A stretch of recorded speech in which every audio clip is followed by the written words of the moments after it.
G'day everybody and welcome back to Venus, and I'm standing here in my breathable room next to my almost breathable room, which I might make an attempt to make breathable today. My greenhouse is actually really close to breathable. It just needs a bit more pressure, and I could create that pressure through entirely CO2 and it'd still probably be breathable. Depending on how much I add, of course. Because, if you have a look, there's more oxygen in here than there is CO2 now.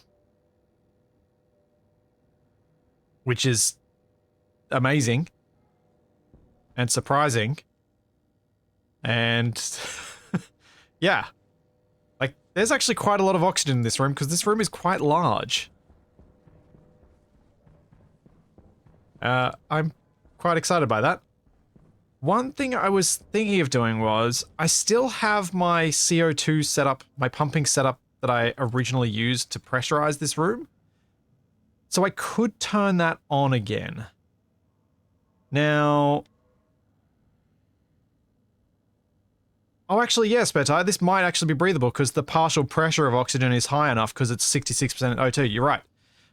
It's low pressure though, so I don't really feel like that, but yeah, it's entirely breathable. Let's just test. Yep. Breathable.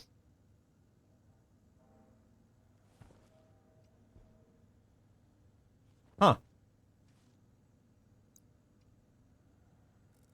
Nice. Okay, but what I'm going to do is I'm going to turn on this pump, because this pipe still has some CO2 in it. It's very hot though, so I don't want to put too much. I have not set up a tablet stand yet, Chipsticks. I do want to do that though. But it's not a thing I've done yet. 27, 28, 29, 30... How hot do I let it get? Maybe 30...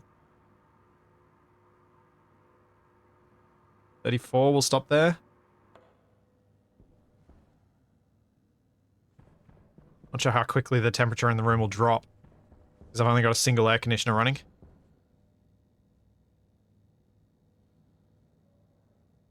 I do like that I've got constant flow in my greenhouse, though.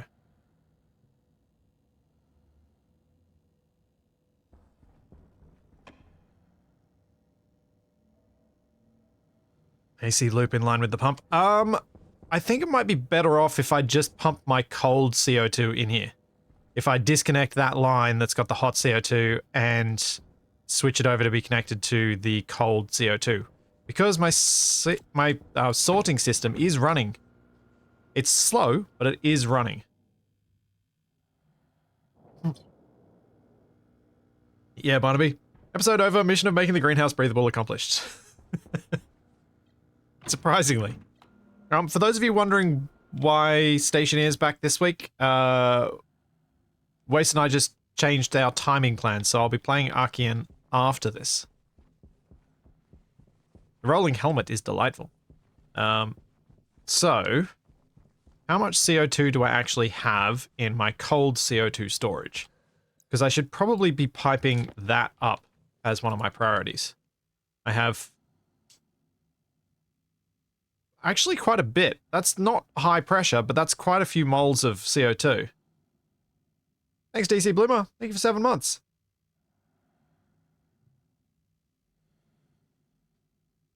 Yeah, that's going okay. And so yesterday evening, I stood around and I watched this whole network running for the entire duration of its cooldown cycle of a batch, and it does appear to be working as I intended, which is great. And this should be pretty much empty because it's getting filtered out. And it's getting filtered out to basically 0 each time a batch comes through. So the filtration is faster than my batch cooling. Which brings me to something I was thinking about. I think I need more rapid cooling. And I was tossing up a couple of options on that front. Whether I duplicate this phase change setup, or whether I add a third phase change into it. Because at the moment, what we're doing is we're going from 134 degrees Celsius to 15. So this air conditioner is doing a lot of work. Like a lot of work. And I was thinking I could possibly take this down from 133 to close to 15 with one more phase change loop. And then put the air conditioner after that. Alternatively, I could increase the thermal throughput by just having more phase change coolers. Is my heatsink CO2 line still low pressure? No, I did do a little off-stream nonsense because I was basically staring at tank fills, and I've pressurized all these lines a bit more. So most of these are now sitting around 5 megapascals, 5 to 6. And then this heatsink line, it's sitting at 3. But it's quite a large volume of CO2. Like, there's almost a kilomole in there. And yes, I'm saying it that way deliberately.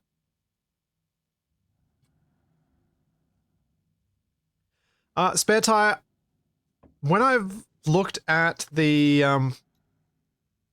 pollutant graph, I think it has some benefits, but it also has some risks with me using CO2 as my what do we call it?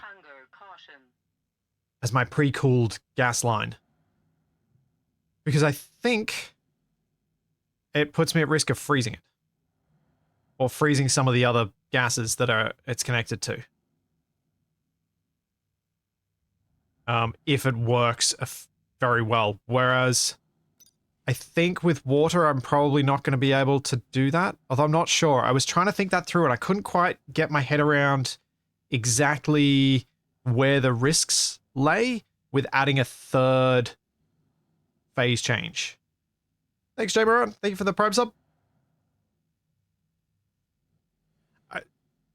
Chuck, I didn't want to put another AC in because that's a lot of extra power usage. I wanted to put an extra phase change loop in because it's much more power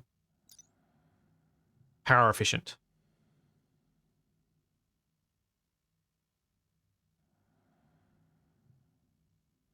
Yeah, CO2 freezes somewhere around here. Where pollutant is still liquid. So it's slightly... There is a risk I could cool it down too much. Oh yeah, good point, Shadow Drake. Of course. Of course. For pollutant phase change, if you set your evaporation chamber to pressure for 15 degrees Celsius, then your CO2 should never freeze. Absolutely right. So 15 degrees Celsius is 288 Kelvin? That's quite high pressure.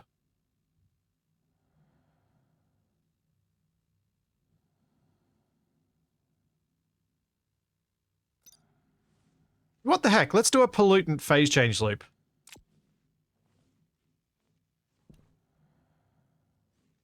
Because if it's working at those sorts of pressures, that's a lot of... Like, I can put quite a lot of pollutant in that loop.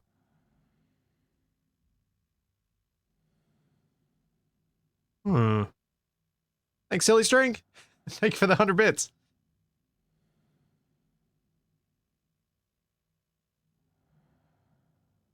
That's why you use nitrous instead of pollutant. Roughly the same curve, but nitrous is lower pressure. Yeah, I've got pollutant, though. I don't have much nitrous. That's one big difference. As you can see here, I don't have any nitrous, but I have a lot of pollutant. Okay. Yeah, let's do this. Let's make a phase change. Pollutant cooling. I'm gonna have to make sure I have plenty of pressure.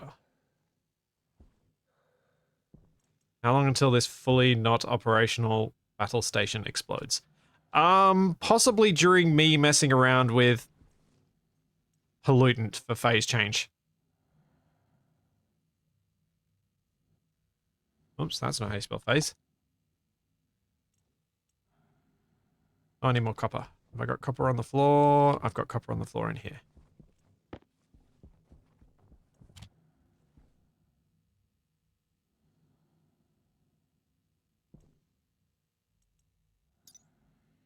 Yeah, I know there's a use Celsius thing here. I just, I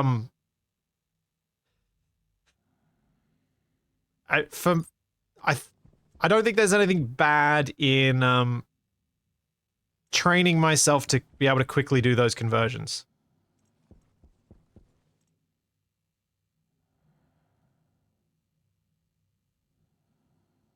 There's also a mod on the workshop which changes your suit readouts to Kelvin. Like the stuff on your HUD, so it says everything in Kelvin, so it's not a constant switch between Celsius and Kelvin. Thanks, Battlestorm. Thank you for 10 months.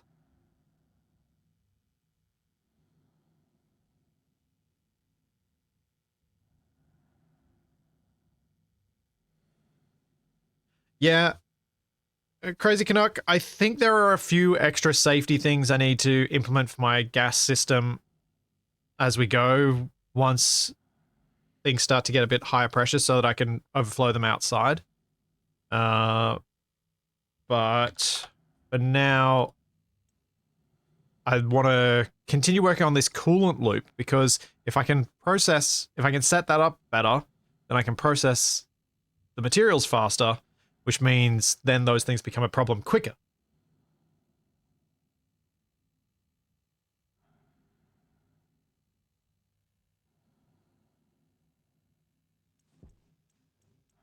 Which is a good thing, right? Alright. So I'm thinking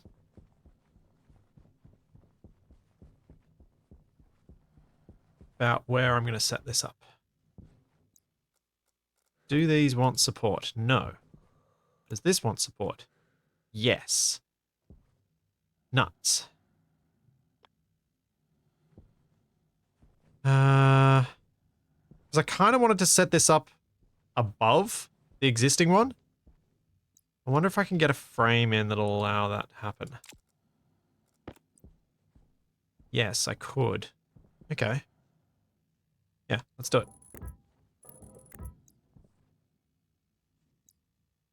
Frames like that.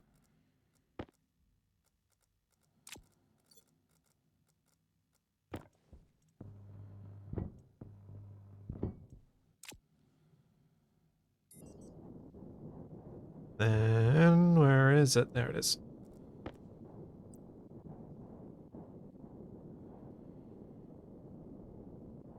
I kind of want to put it against the wall this time. But I guess I'll just leave it hanging. Nev, I completely agree. Frame requirements do seem a little odd when a lot of people bypass them anyway.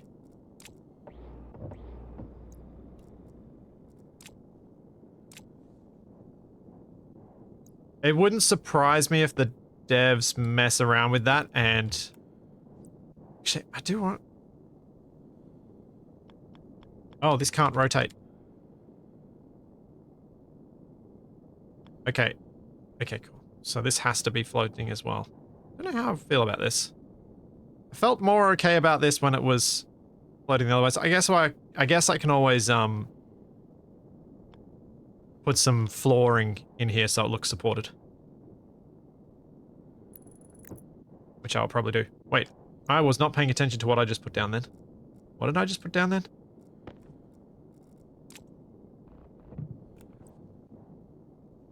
Okay, so I've got... I want the condensation chamber over here this time. And the evaporation chamber over here.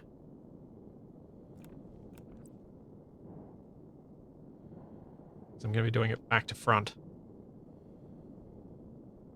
Then I got to go back to the AC. Maybe I should just... Maybe I'll just do it the same. So I can fully mirror it. Fully copy it. But then if I want to put another one down... can't decide what to do. I didn't notice the type of... I used gas counterflow. I'm just doing this all wrong, basically. I think that's what it's coming down to. Alright. Better idea. I'm gonna build up over this one. The reason for that is if I build up over this one, and I bring the coolant loop all the way from that end down here and connect, if I want a 4th phase change loop in, I can. But also I've just lined up nicely with that air conditioner and I can have that all done. Man, should have thought that through from the beginning.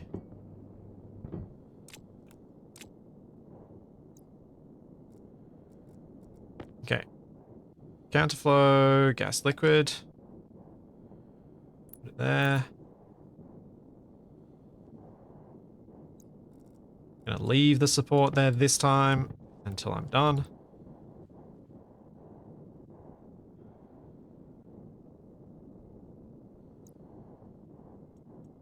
Condensation chamber this end. Make sure it's lined up.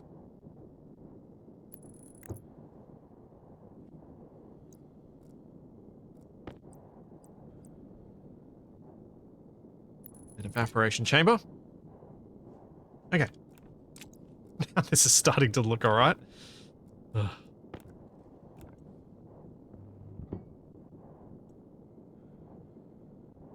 Wrench, 2 sheets. Oh, I need more sheets. Go get some sheets. I tested last night as well. My jetpack spewing out hot CO2 is not spewing out enough for it to overwhelm my cooling system in my greenhouse. So I'm fine using the hot CO2 as jetpack, which is good.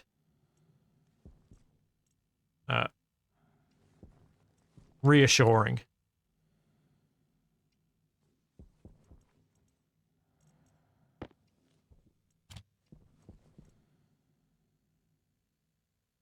Hydration critical.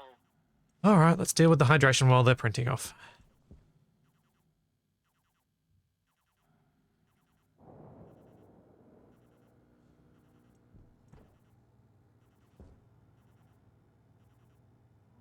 Hunger critical.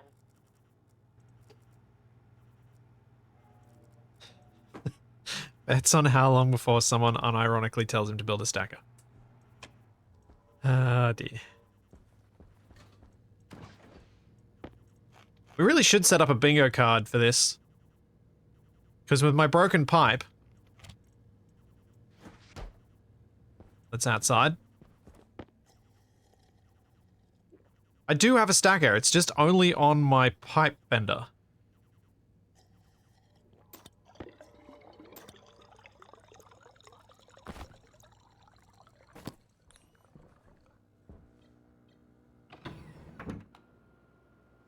How about a recycler? Yeah, there's the other thing. So it's recyclers, it's stackers, it's the broken pipe.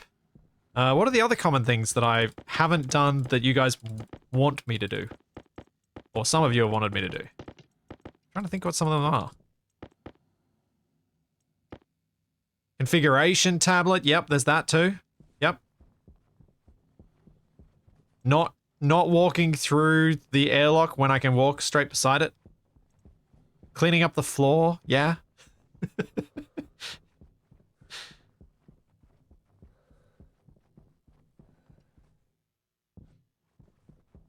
I'm sure there are other ones. Hey, Elemental. Organize my mess? No. My mess is organized. It's all a mess. As it should be. Okay. So I need some yellow pipes now.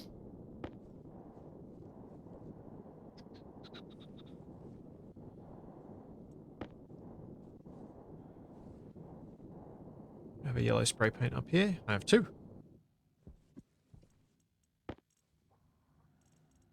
Oh, I already had some yellow pipes. Oh well. I need some yellow water pipes. Have I got still some insulated water pipe around here?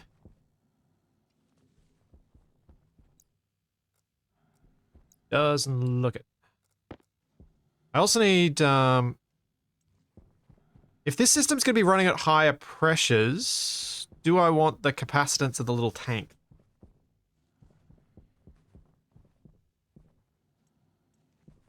That I'm not sure about.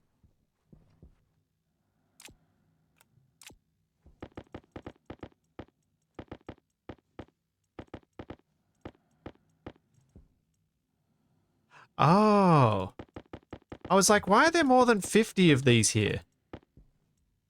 Thinking that they required 1 steel per, but they're half. I forgot that. Oh well, that's good.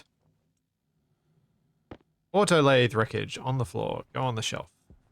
I'll put you on a plinth later. Put you next to the other wreckage. Why was I here? I needed water pipe.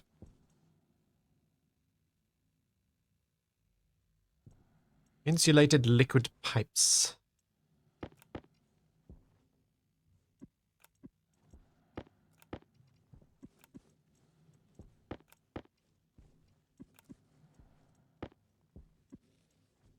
I'm going to need to use a bunch of those to move the CO2 down to the far end.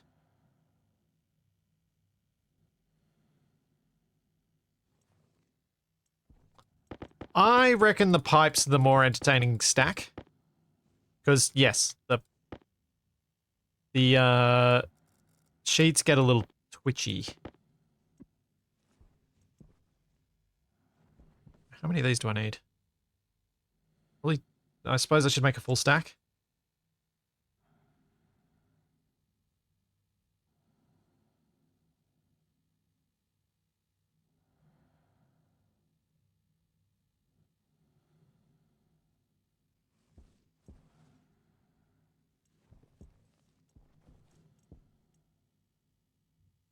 Inline tanks are never a bad idea, as the possibility of running one side of your counterflow loop dry is a lot higher with pollutant.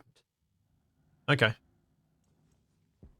Well, I've got 20 plus of those, so let's go... Pipe kit. Nope. Pipe. Insulated pipe utility. 2 of those. I probably want more than 2 of those. Ow! This is one downside of the lack of stacker.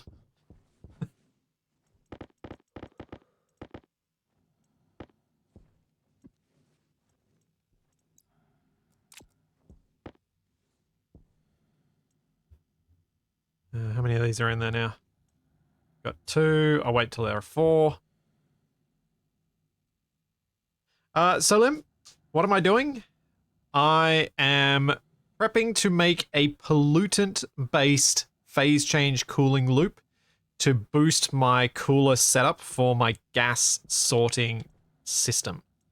And I'd like to do this because it's very slow sorting my gases, to the extent that my filtration system is sitting there working on tiny fractions of a millipascal of gases instead of actually having stuff to do.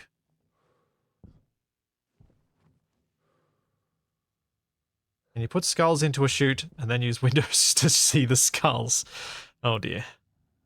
You can make an like a continuously flowing loop of chutes. So you could do that, I suppose.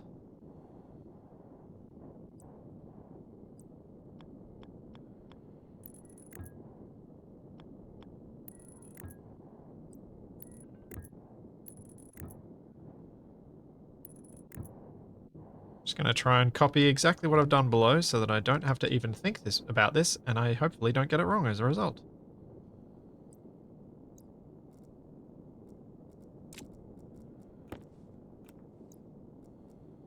I should have painted these so they can be yellow. So I know that they are not water. Or if they are water, it's not water I want to use.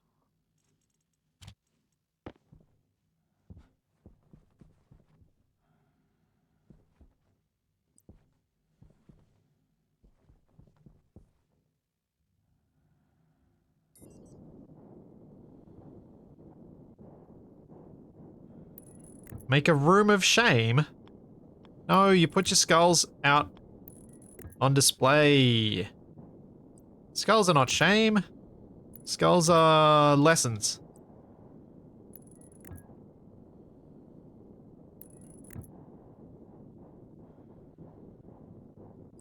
Feels real weird building, yellow pipe. That's not something I've really done before. Yellow water pipe, that is. Liquid pipe. It's not water, it's liquid.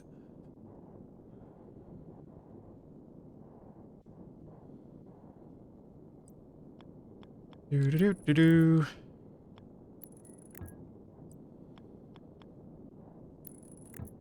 Okay, that goes there. Then we go...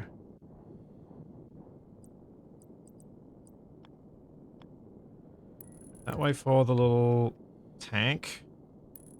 That way for the pipe.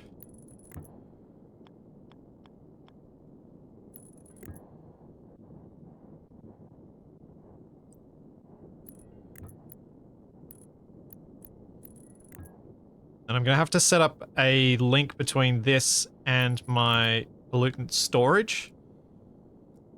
So I can pump this full. Because I'm not going to use the technique I did for the other stuff by putting it into a canister and transferring it that way. I think I might color this whole loop as well. Let's get the spray paint. I really want to highlight that if something's going wrong here, it's a big problem.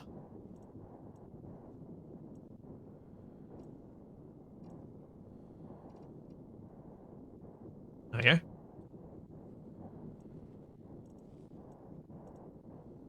Very Bob Ross approach to skulls.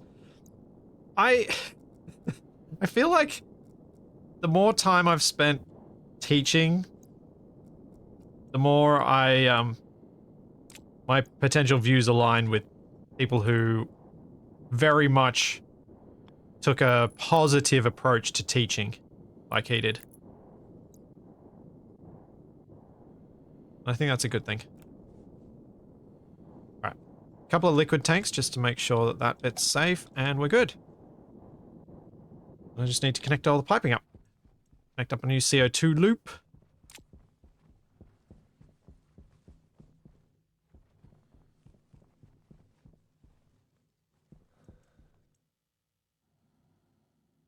Insulated pipe utility liquid. Need 2 of those. Were there liquid tanks on the ground? Oh, there might have been. Oh well.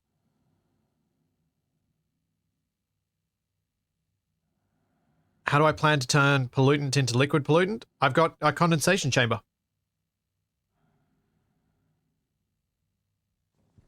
So I'll pipe the pollutant into the gas side of the line, and then the condensation chamber will start condensing it.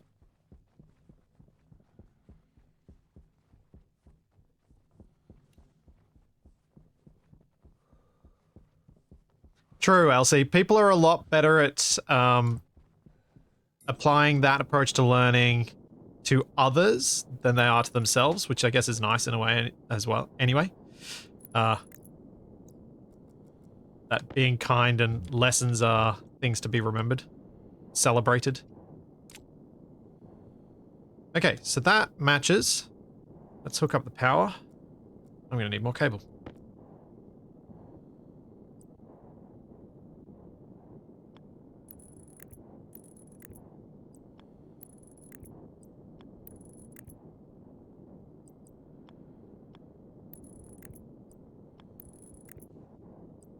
Hooking these things up, like with the data and everything as well. Not because I expect to use it, but because maybe at some point in the distant future I will use it.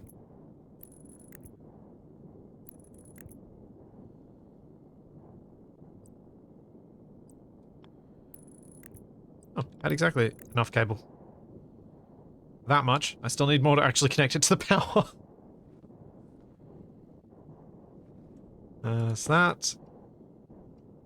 Oh yeah, I do have one liquid here. Wait, what? Oh. Let's put them up on the top shelf, i.e. the walkway.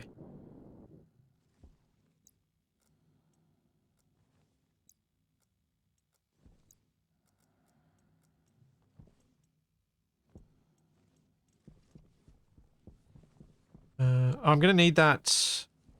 I'm actually gonna need that pipe utility kit. So I need to put a filler for my CO2. I need that though.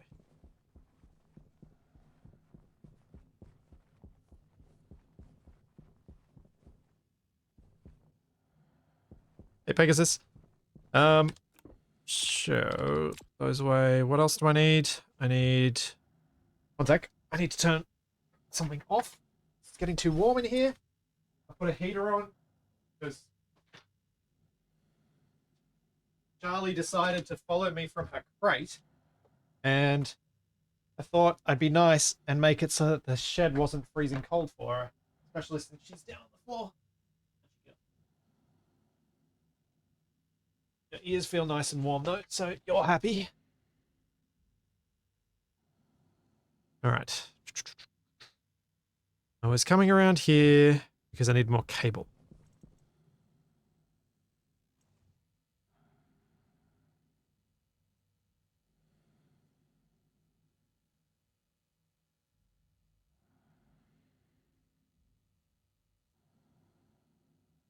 Anyone else seen those shorts of the Aussie guy who safety audits video game worlds? I want him to do Splitsy's base. Oh dear. I imagine my base would be worse than a, well, I don't think there's much worse than my base, really. This is like teenager level safety.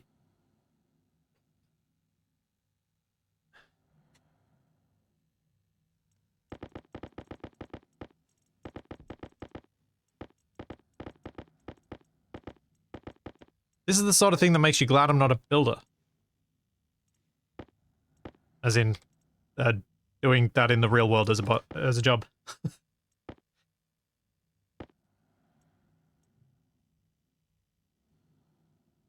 I'll just let that run.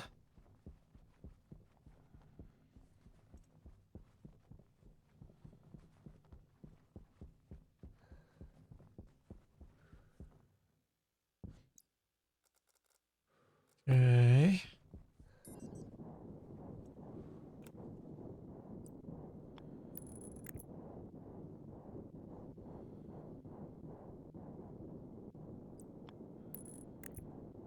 I'm gonna need to get rid of those frames now.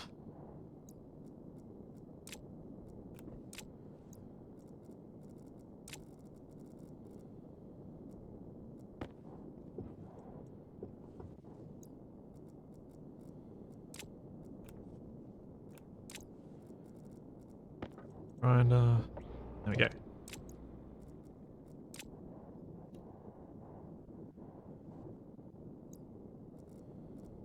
And it's going to upset me, so at some point in not too long, I'm probably going to put a floor in there so that those look supported. I like the tidiness of having them in a row and set up in exactly the same way, but I dislike the floaty. Okay, now I need a whole bunch of pipe in grey. So we gotta do our CO2 lines. Grab a couple more stacks of pipe. Let's stop using my jetpack. Not that it matters, because it's just cheap CO2 anyway.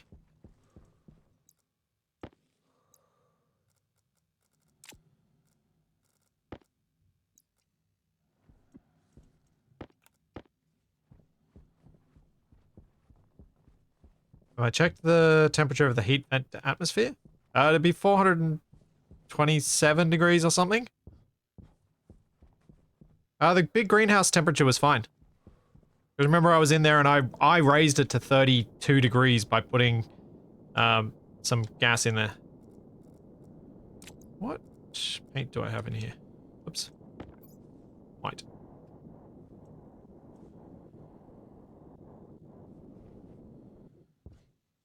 Hopefully no more blowouts. No guarantees, but hopefully none more snipes. At least give it a stare for the illusion of support. Yeah, I'll put floor grating in there, I think. And then I'll have, yeah. I'll work something out. Okay, so this here needs to connect up to this side here. Now there looks like there's space for it to go straight down the middle. So that might be what I'll do. Right. Just thinking about where I'm going to put the pipe utility thing so I can do my tank fill.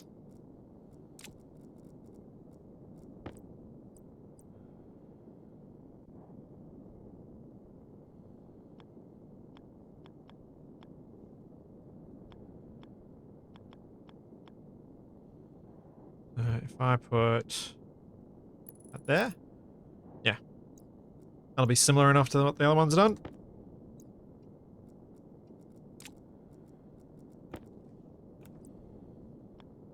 Solarium, sure, yeah.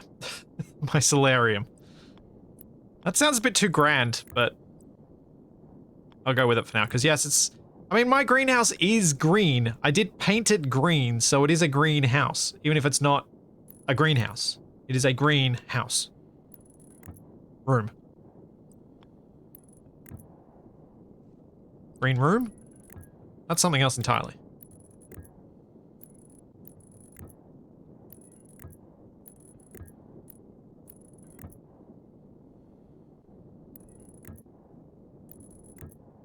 Since this will be at higher pressure, do you need a pump to get the filling tank emptied?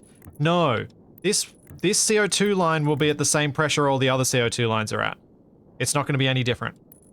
The bit that I need the pump on is the bit that's going to be filling with pollutant. So when I set up to get the pollutant in, that's when I need to have the pump.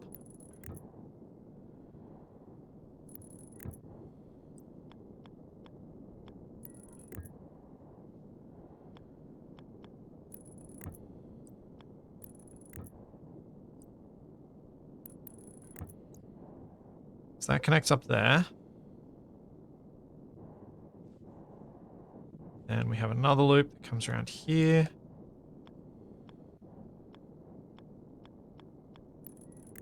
What I'm trying to do is set up all the permanent lines first. And then I'll set up the temporary line to fill the pollutant.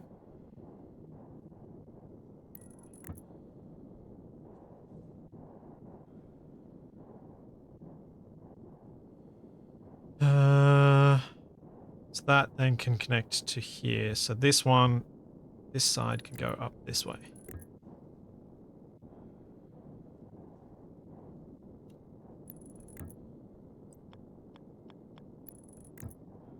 Oops. Thanks, Pat Player. Thank you for 11 months. And Zoriel, thank you for 2 years. Thank you both very much.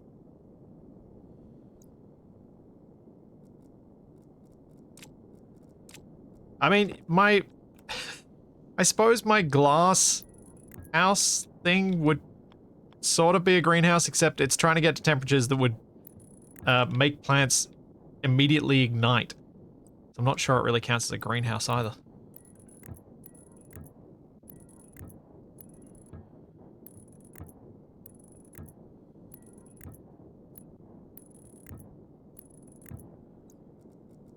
Now I'm going to leave one gap here.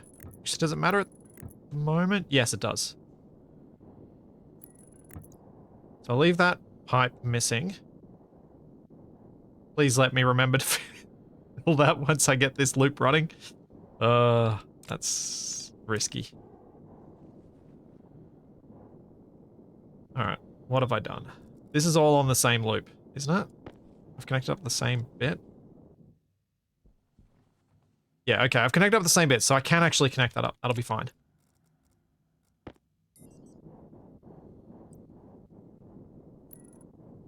I just have to disconnect it before. I was worried I'd connected to the far side, but I haven't. Because I've kept the AC in. Alright, so I can now pressurize those CO2 lines. Using the same bit. What pressure is it at currently? 1.29 megapascals. That's not too bad. So I'll start pressurizing that. Then for the pollutant, I just need to connect up there to somewhere here using a pump.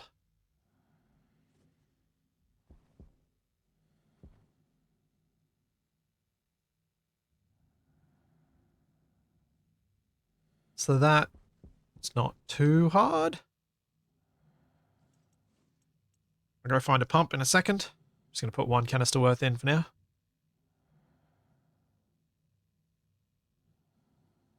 Wait till it gets about 15. That'll do.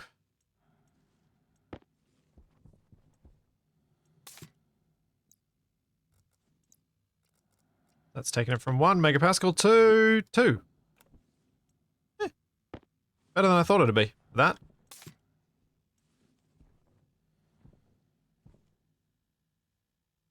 I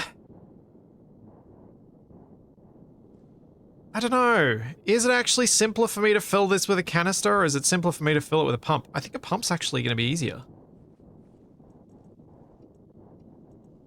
Because otherwise, because I need a pump anyway, so that I can pump out the pollutant from the canister, because I don't want a canister lying around that's got pollutant in it.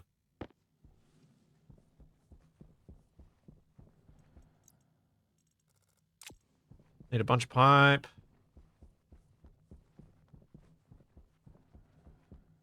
Connect all the pipes together, then trim the pipes back to this config. Oh, or con GIF, or if you're the guy who generated GIFs, con GIFs.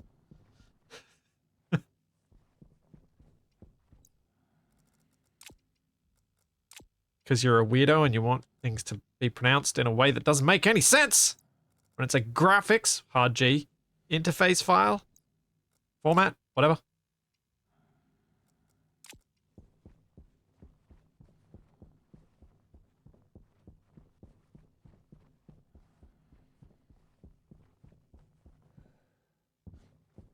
Yeah, graphics.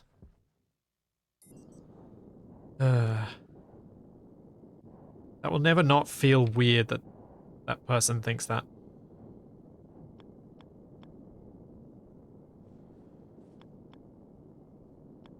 They've got to be trolling people, right? Nope, wrong. Rotation. Okay. That goes there.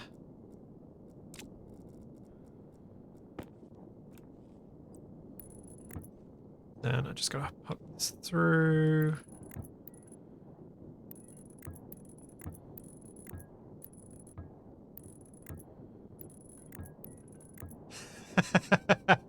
Chipsticks. Well played. Like the guy who named aluminium. Yep. Exactly like that. It is weirdly like that. I'd never thought of that before. Yep. The guy who named it was just wrong.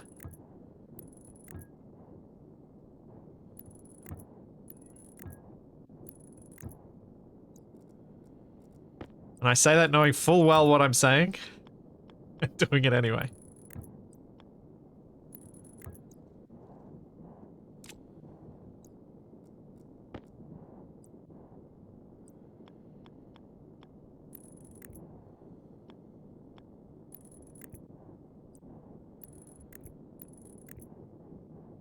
Don't know why I went down at that point. It's weird. But whatever.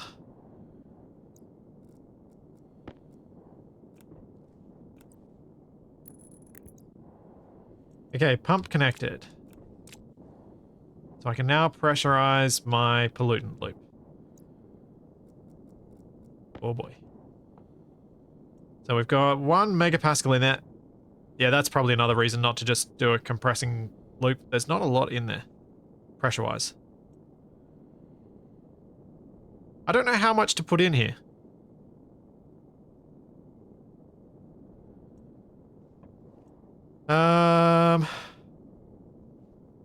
How do I work out how much to put in here?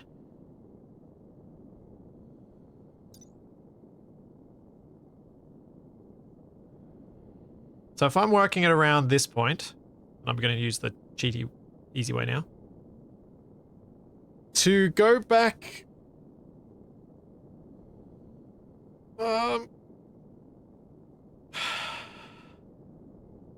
I'm seeking 15 degrees for output.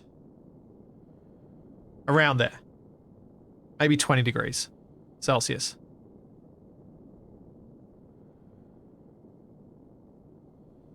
That didn't feel...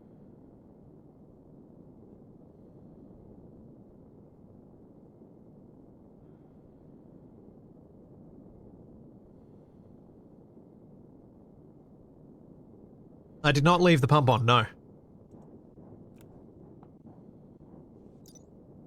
So I'm just trying to think this through. So the evaporation chamber should be set to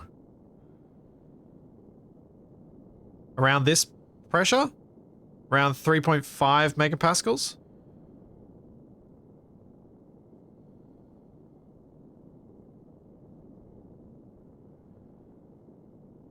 So I need to have enough gas that it can sit at that.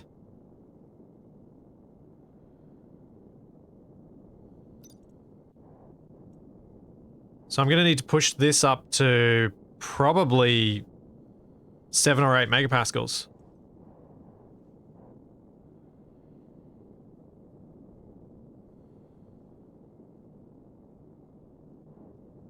Because it's going to have some that's sitting in the liquid stage as well.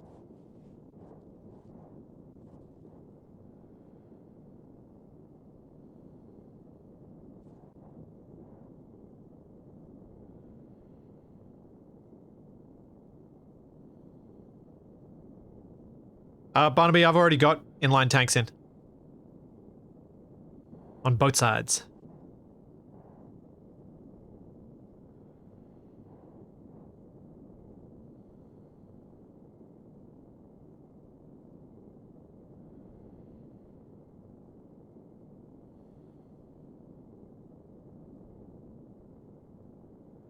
I guess the only downside of having... I mean, I can't really get this cooling anything at the moment because the input and output are the same thing.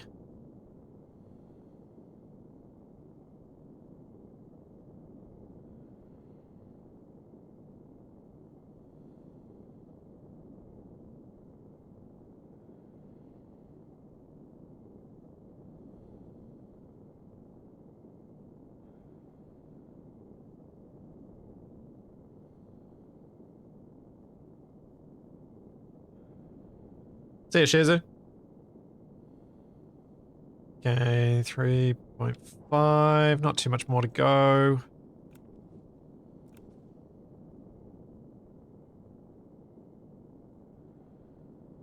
Guess I can turn on the condensation chamber now.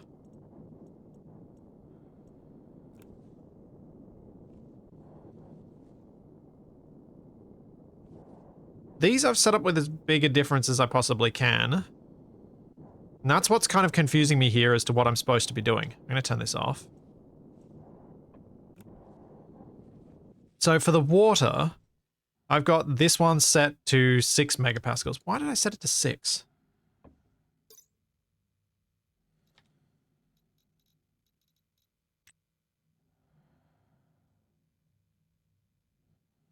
I just set it to max. Because I wanted it to liquefy as much as possible. So it'd sit in liquid phase. So then the evaporation could happen. So I probably want to set this to max as well.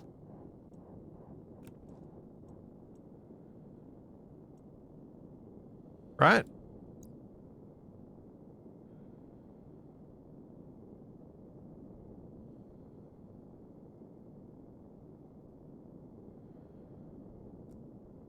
Because I want it to condense as much as possible.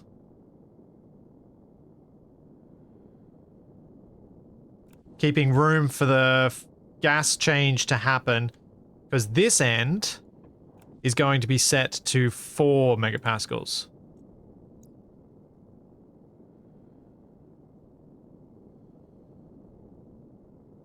3.5, sorry.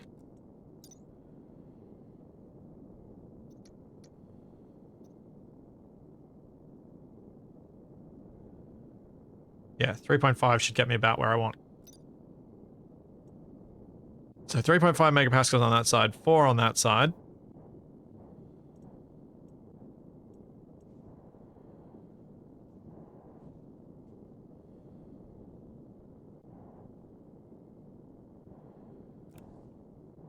Swag Trap, I think Waste and I'll probably start doing the Archean stuff in about... From what he was saying, an hour or two, I think.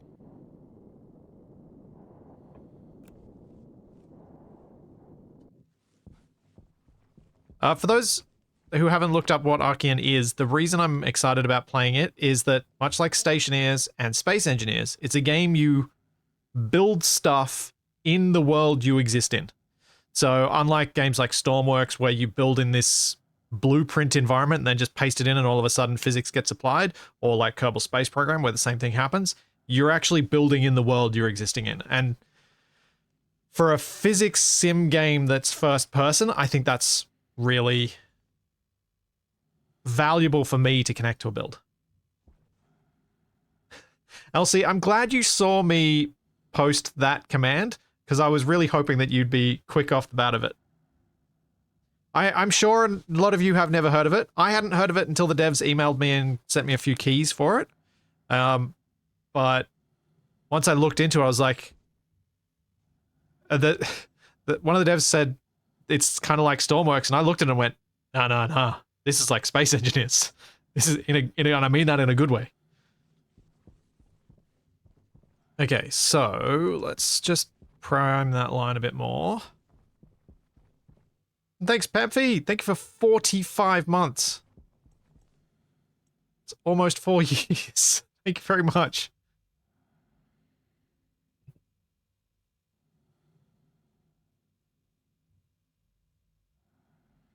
Zuriel, it's linked just above. Elsie, drop the link.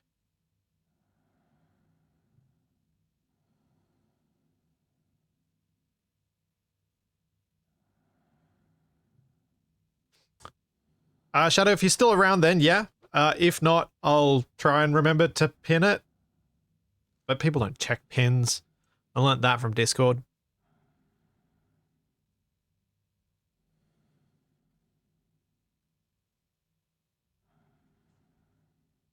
Right, that's probably high enough for that for the moment. Let's chuck that in there. Twitch pins are a bit in your face, though. Yeah, fair.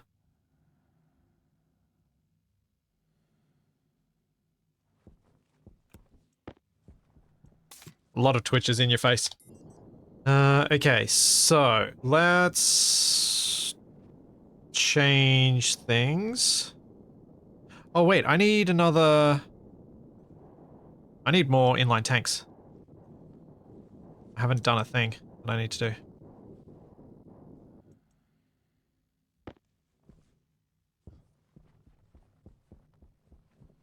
There's no inline tank on this loop, even though it's a lot of pipe, or this loop.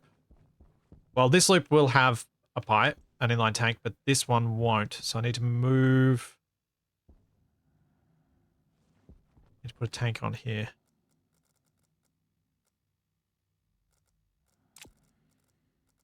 Is that a standard non-insulated? No, it's insulated. Get rid of that there.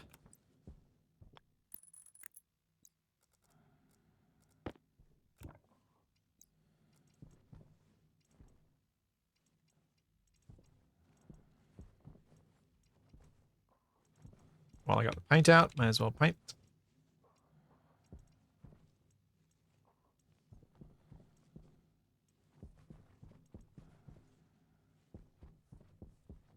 Oop.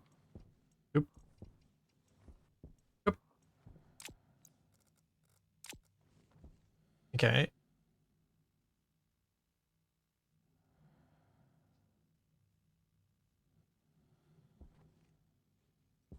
So there's an insulated line on that. That goes down to here. So I then disconnect that. And hook it up there.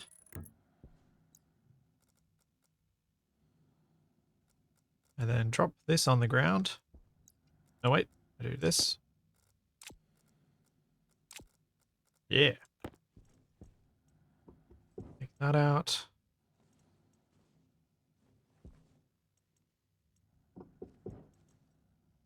Oh no, I can't get that bit of pipe. Let me get you. No! Oh no. Is there going to be a bit of CO2 piping? Nope, got it. Also just destroyed some CO2 there, I think.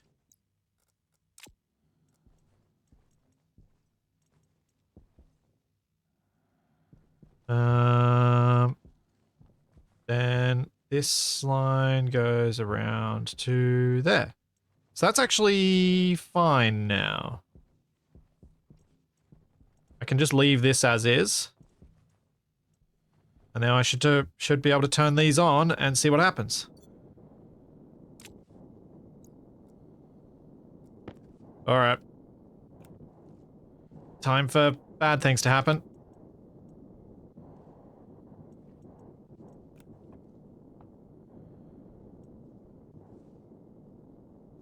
Let's put the pump on.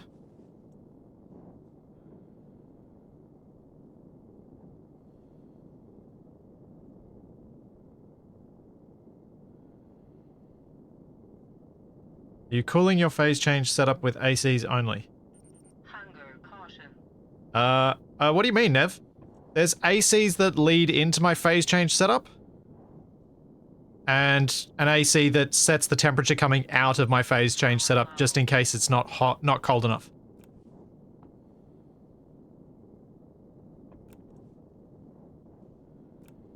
Okay. So this one is not doing anything. Because there's no liquid in the pipe network. It's all in the condensation chamber. Okay, I need a lot more pollutant. The waste heat goes to these ACs. And then goes to outside.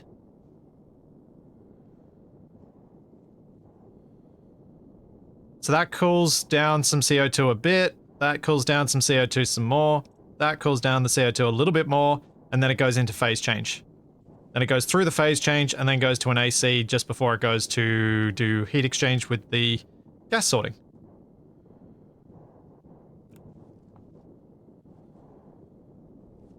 Okay, so that's now got some liquid in it.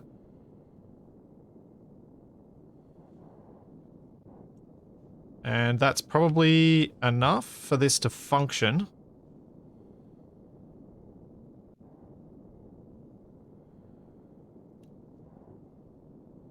But it's not doing a lot because it's only 1.6 kilojoules versus the 19.2 I'm getting with that.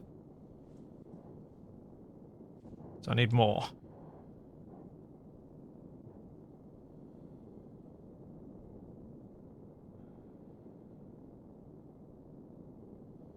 Yes, Nev. the phase change does a lot.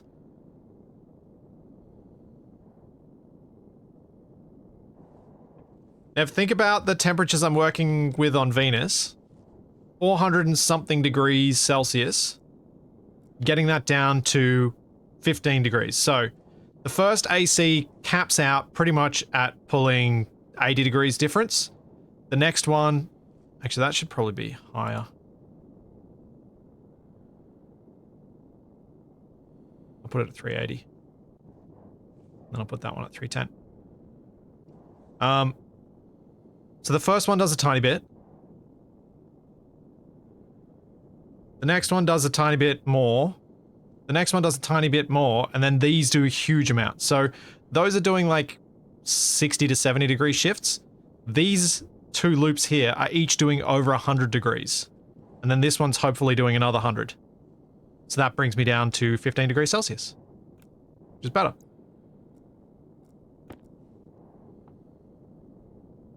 The way I think about it is that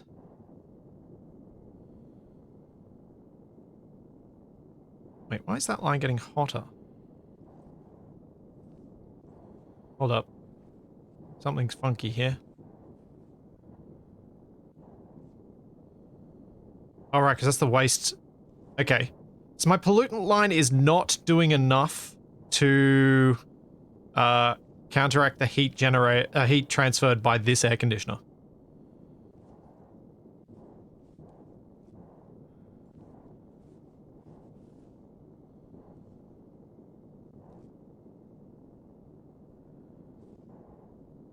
Oh, right. Yeah, of course. I'm also putting in hot pollutant, aren't I?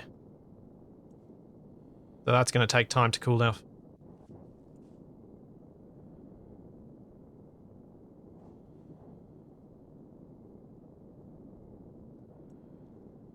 Am I at about a... That's at about a megapascal, so that's probably enough pollutant in the line. At this point.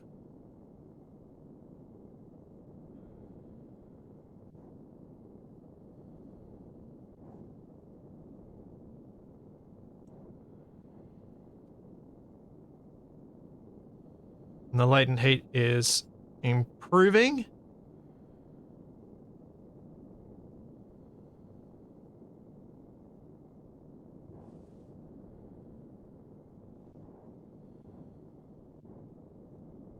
That's sitting at 1.6 megapascals. Oh, my jetpack's low. I've been hovering. Let's fix that.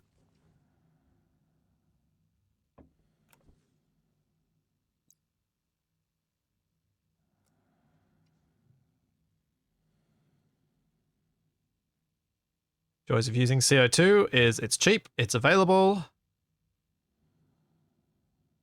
I can easily refill. Hegel's day's going well. Assuming this phase change line actually works. So if this works, I'm hoping that my gas sorting system will increase its efficiency dramatically. A bit more power input, but not too much. So Nev, basically the reason, I think the thing that works in Stationeers that may not necessarily work elsewhere is that this air conditioner can only do so much cooling, and it doesn't it doesn't matter what temperature that's actually working at. To increase the efficiency of this air conditioner, I need the differential in temperature between its input line and its output line to be as small as possible. So I only want this one to cool down the outside temperature a bit. And because it's starting at 465 degrees, it's only trying to get down to, well, it's only at the moment managing to get down 30 degrees. This next one can take it another 30 degrees. This next one can take it another 30 degrees. And then it gets cool enough that the water phase change can work. And then where the water phase change works, it's doing big shifts up the line. And then the pollutant's doing the next one. But I'm not overwhelming these air conditioners yet with the system I had, or I didn't think I was. The bit that I was overwhelming when I looked at this, the bit that I was overwhelming with the setup as I had at the start of the stream was this air conditioner here, because it was working on a massive differential. It was doing 100 and something degrees Celsius, and so I'm trying to get that gap down as low as I can, and hopefully this pollutant setup will do that. And speed this up. That's actually moving less heat now. What? Have I done something wrong? That's stuck at 206 degrees. Its output pipe is colder than the input pipe.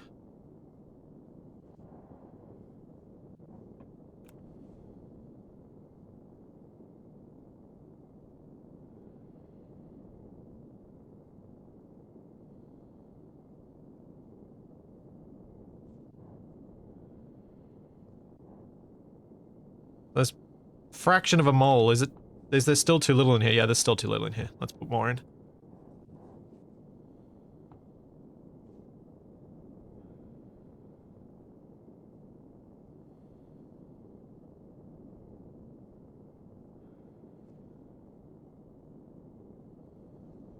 Need more moles of pollutant.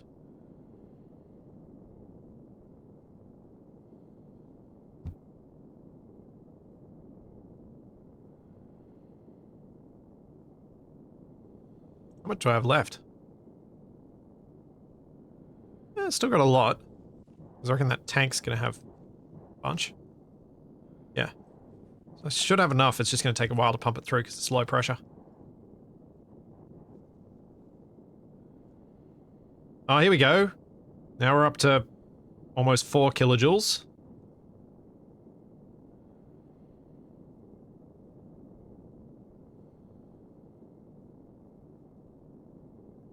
Yeah, Nev, that's exactly why I need the air conditioners. Venus is too hot for anything to do phase change for those first few phases.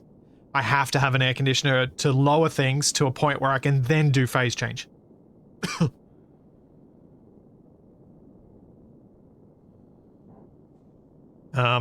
So that's why the air conditioners have to be combined with phase change setups. I do wonder if they'll implement something with a phase change that could work on Venus, or if they'll just leave it.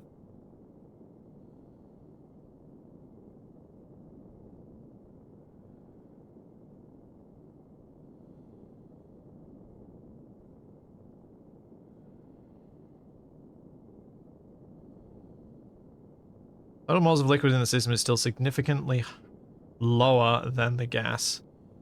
It'll take a while before it cools the hot gas added in enough to get some sort of balance. Yeah, true.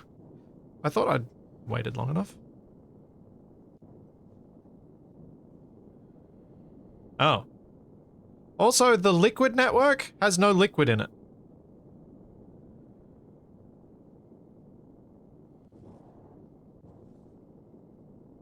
The liquid pipe has no liquid.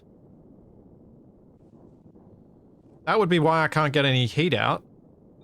Hydration critical.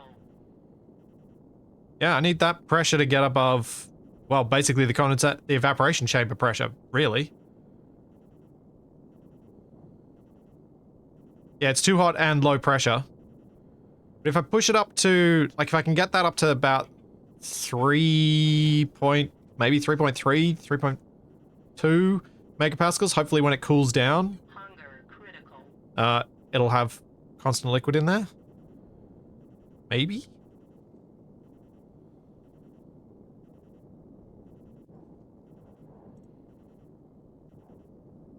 Yeah, I know. Pumping in hot pollutant into the system makes it take a lot longer for it to reach steady state.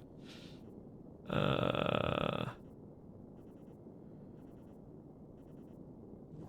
are we at? 3.03. Hey, there you go.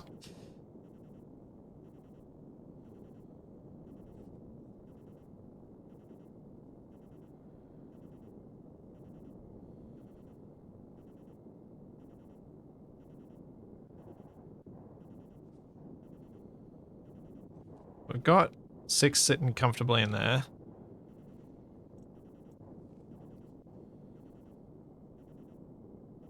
That's up to almost 3 megapascals.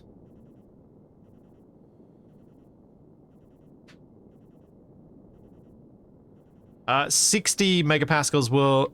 Wait. What is the... What do liquid pipes burst? Oh, they can only handle 6. Okay, let's turn that off then.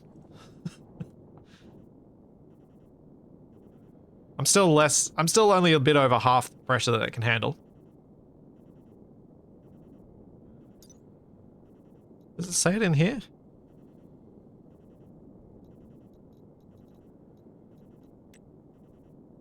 Max pressure. 60-80 kPa.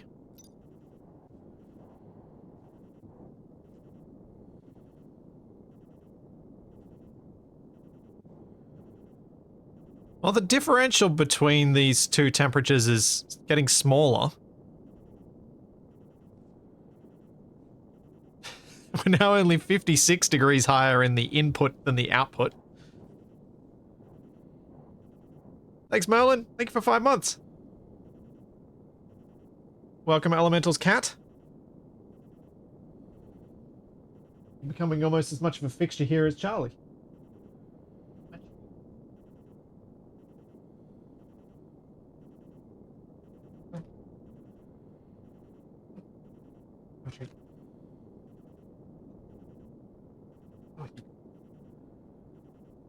Ah, you're a special dog. Once again, treat smack in face rather than opening mouth to eat it.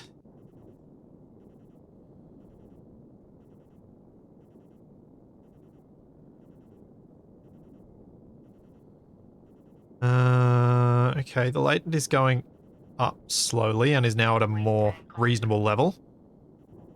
I'm gonna go eat and drink and we'll come back and see where this is at. Charlie is not food motivated at all. It makes it really hard to train her. Because I haven't gotten my head around how to use play to train properly. The dog trainer that we spent some time with was like, yeah, you can play motivate her. And I'm like, I don't really understand how to play on a walk to encourage her to be calm. How do I combine those two in a way that works? I don't understand.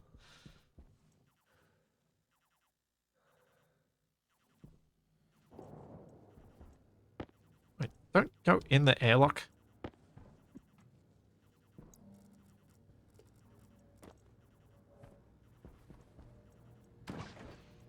Oh, look at my timing. Just before creepy breathing set in.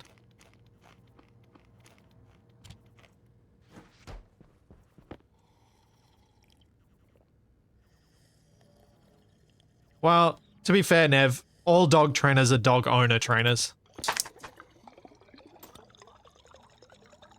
Well, I know that came through the microphone.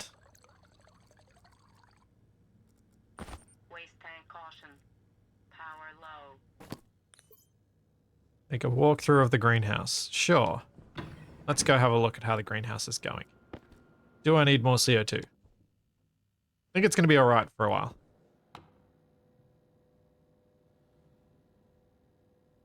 Huh. Yeah, it's still okay, 28%.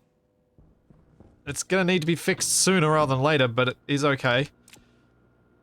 Part of the reason for doing the phase change cooling setup was to try and increase the throughput of the cold CO2 so I can pump cold CO2 into that room.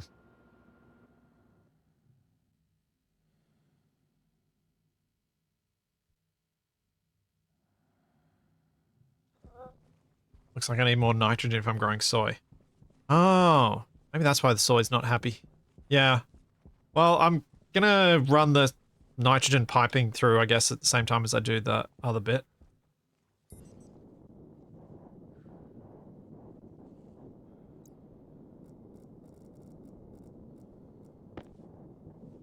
How's this working now?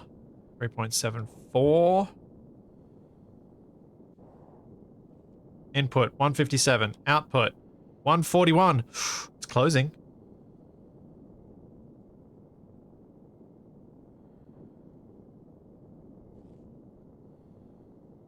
Oh, I need to empty my waste tank. What am I doing?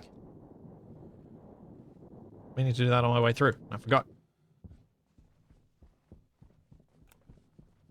Latent is the heat transfer of the unit. Yes, Nev. That is indeed correct.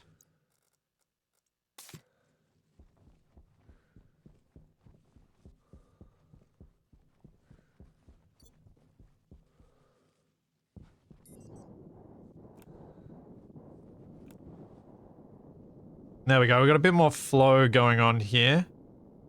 There's actual moles rather than fractions of a mole. And it looks fairly similar to how much I've got in my water setup. Bit less, but kind of inclined to... Yeah, when the pressure in the liquid pipe is up at 4.3 megapascals, I'm inclined to just wait this out and see what happens.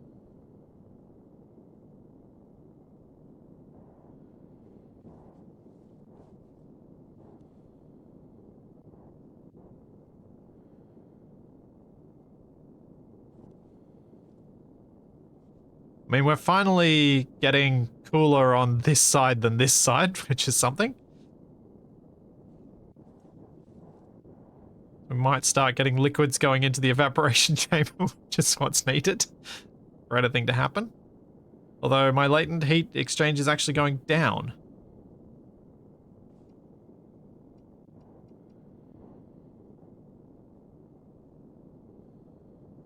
A regulator in purge mode from the liquid to the gas on the evaporation side works as a failsafe.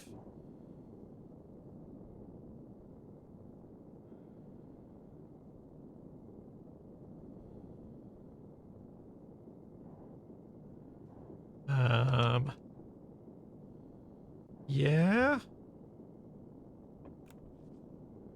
It's all dropping down again. Everything's terrible again. Because this is empty.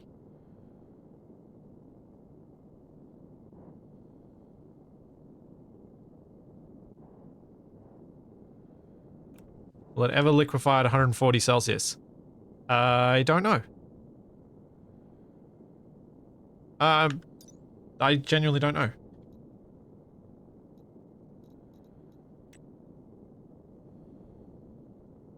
Just barely.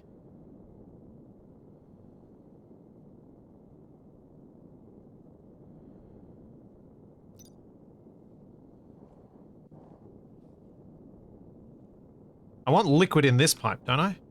Yeah, I want to actually see some liquid going in there. But I'm not. And that's what's making this whole thing not work great.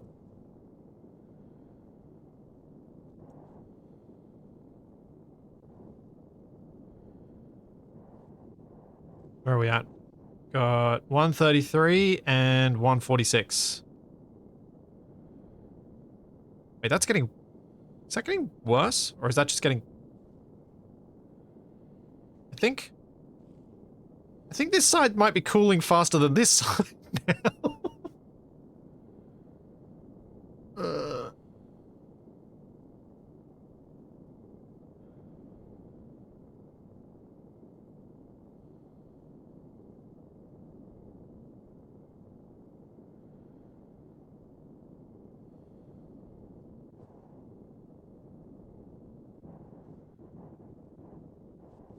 Oh boy.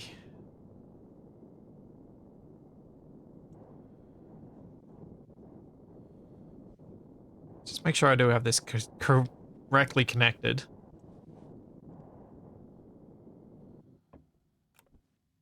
So the cooling side of this, which is 129 degrees, versus the hot side of this, which is 206. Yeah, it's connected correctly.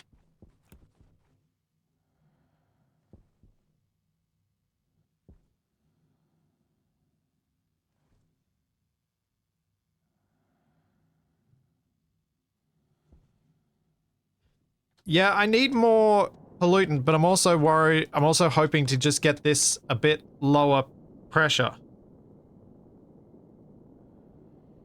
Because the temperature's still quite high. And the pressure, I think, is actually going up, not down. It is going up, not down.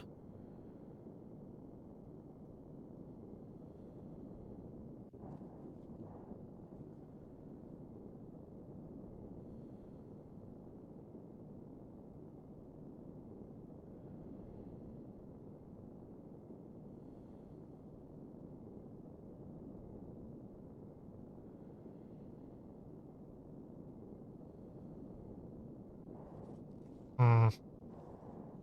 Yeah, I suppose it's a waiting game for this system to cool things down more. This loop might have been too soon for pollutant.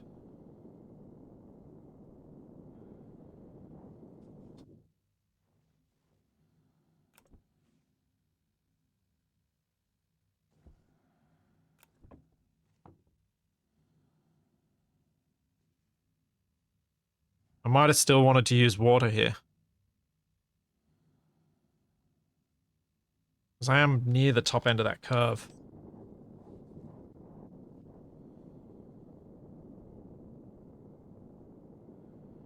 Which is unfortunate.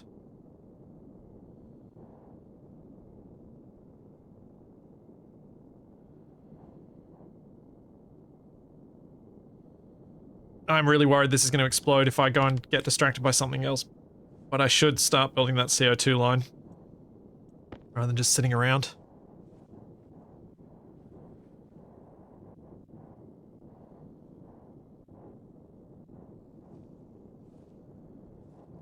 Right, let's grab some more pipe.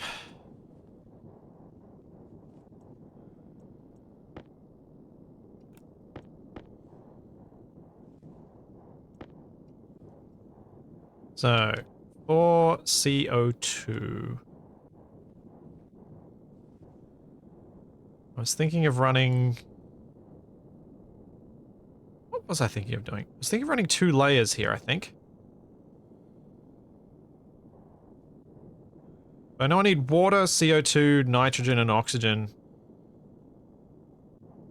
running around everywhere.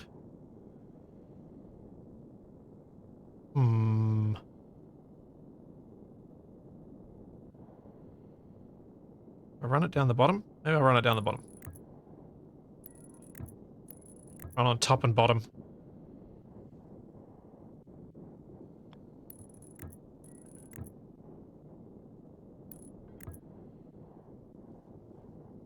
Yeah, that's what I was thinking, Barnaby. Like, I've always gone with water as a refrigerant in systems that I built before the phase change, because the specific heat of water is so high. But I thought since phase change was introduced that pollutant was better in some instances, but I guess that's only when you're seeking sub-zeros. And I'm not here. I'm specifically avoiding sub-zero temperatures because I don't want stuff to freeze.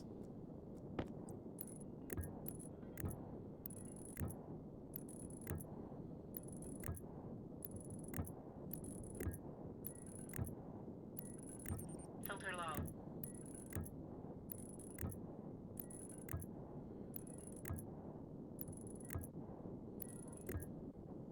Oh, that's a fair point, Kashikman. That I am working with very small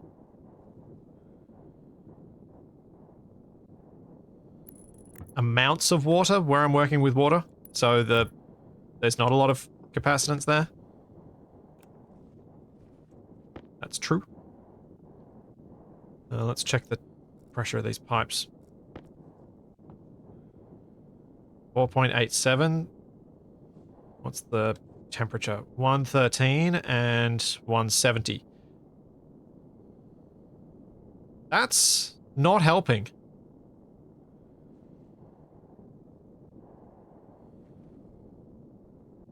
Should I turn off this air conditioner until this system works itself out? So I stop dumping more heat in?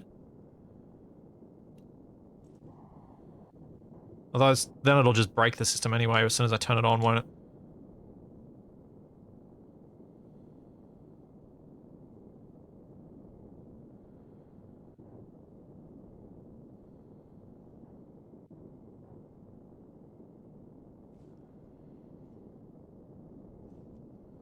I mean, this side's at least getting colder, so that should be making the condensation chamber cooler, so we should end up with... Yeah, the stuff on this side's getting colder. It's down to 128.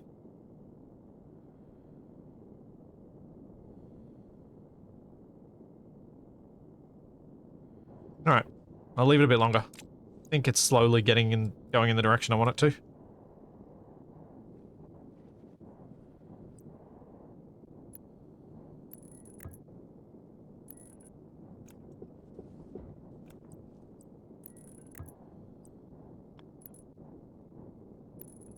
So the other thing I need to do with this thing that I'm building right now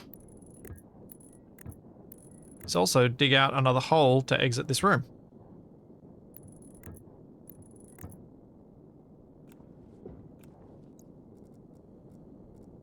Oops.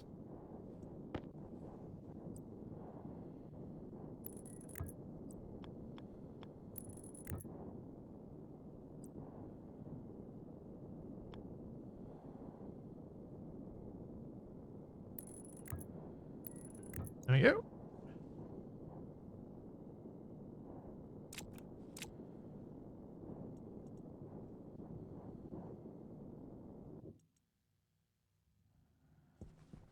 The AC is grabbing that heat. I'll need more evaporators because AC can be around 14 kilojoules at max efficiency. It would be interesting to see where it settles. The ACs can move a lot, but it's not running at near max efficiency, and that's the problem. Like, I'd need so many more of them, and I'm trying to improve that efficiency.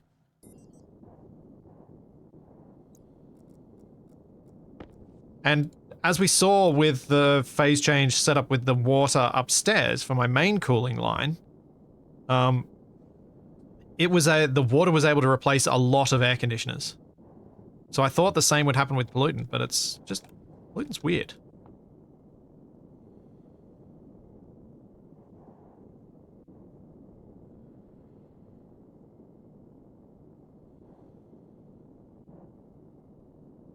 Pollutant is not doing what I want it to do.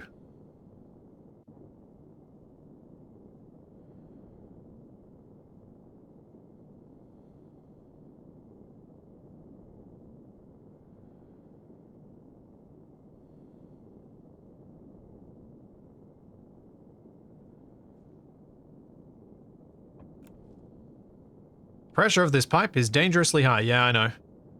It's only got 1 megapascal left before it explodes.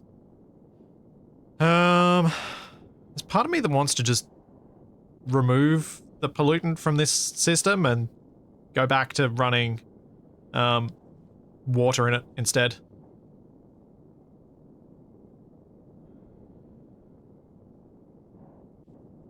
I kind of want to wait it out and see if it ever does reach a steady state that fixes it. But I'm feeling less confident that that's going to happen.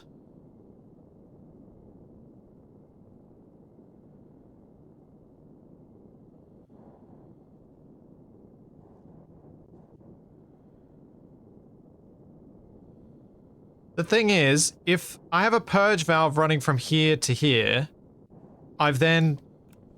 What's the point in doing this with pollutant? If I'm needing that, the pollutant's not going to be producing enough cooling. Like, it won't be cooling as much.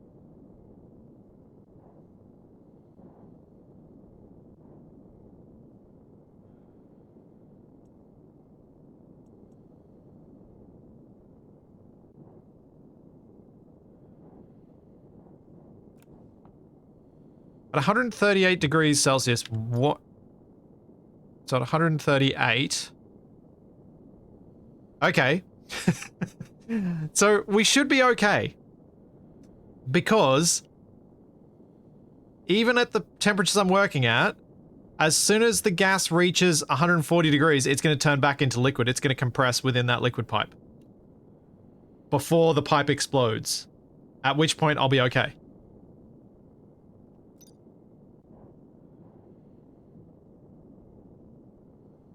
So it just needs to reach that pressure. So I should put more pollutant in.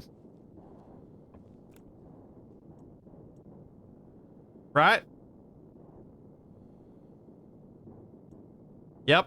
Let's do it.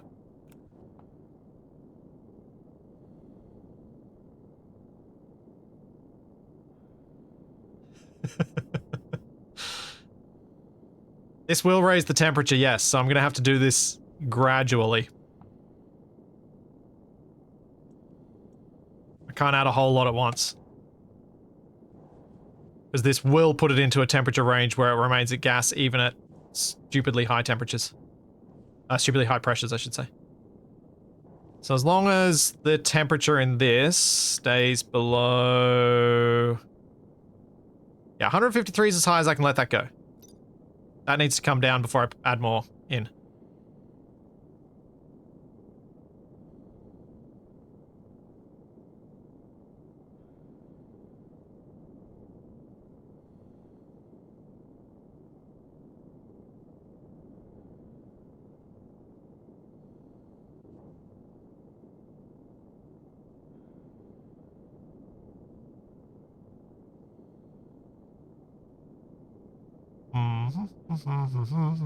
That's really working. That needs to drop soon. Hang on. Let's just... Yeah, there we go. I've got this ready to go, and I will pop it down here once it gets close, which will give me enough capacitance to then think about what I need to do to fix it properly.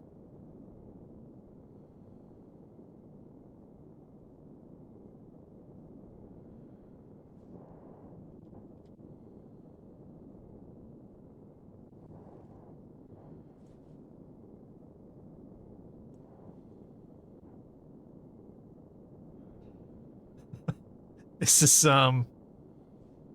a thing. I'm gonna leave that for a moment, and I'll think about what I'm doing here. So, need to do some digging on this far side, I think, or just remove that block and some digging. Well, time for me to shatter my suit some more.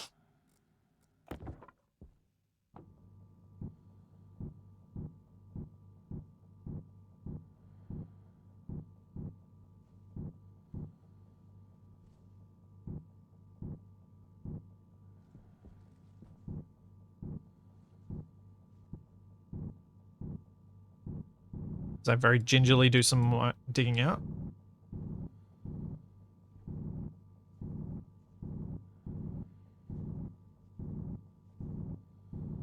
Oh wait, it's all vacuum. I can dig happily.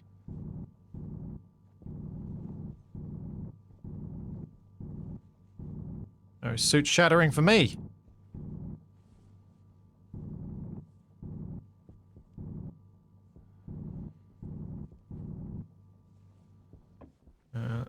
Okay.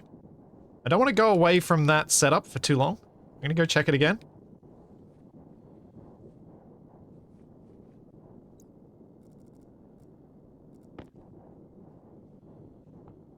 It's down to 152 degrees.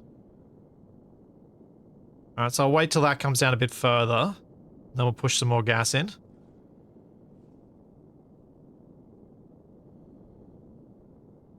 Yeah, because as long as that's below 150 degrees, I can add more pollutant to the loop. Ooh, this is down to 118 degrees. I think this is starting to work. Oh, that's down at 98 degrees. Nope, the water's just being really effective.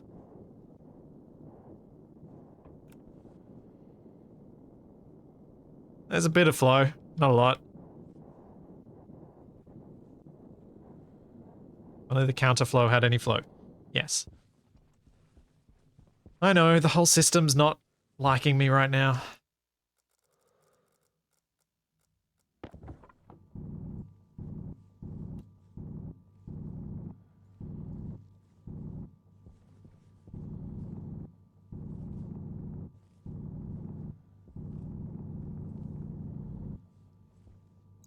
Shove those in there.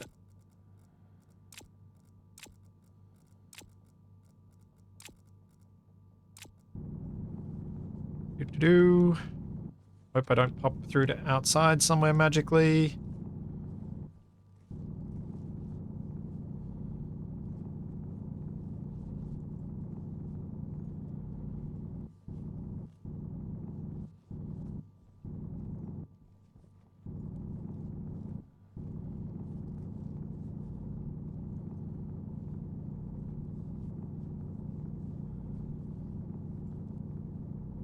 No, I'm not going to save the game in case of blammo. That's what autosave is for.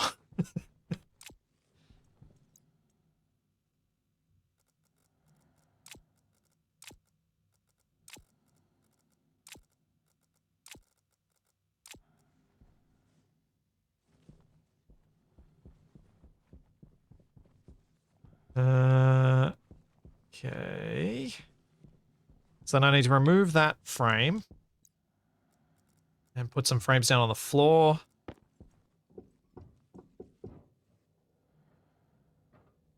That let off a little bit of atmosphere. That's okay. Was expected.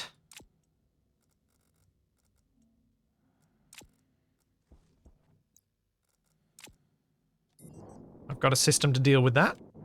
I just need a wall now. I got a wall in here somewhere. What about up top?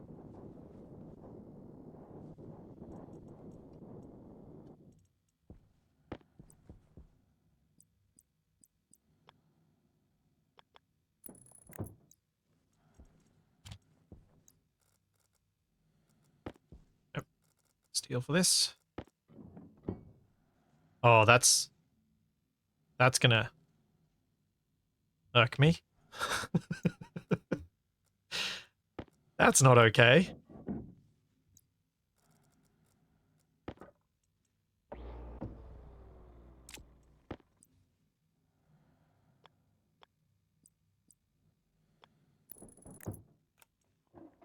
There we go.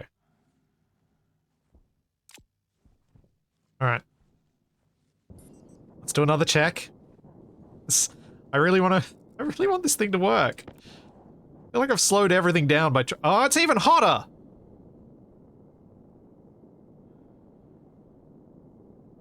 What? What? It's getting hotter.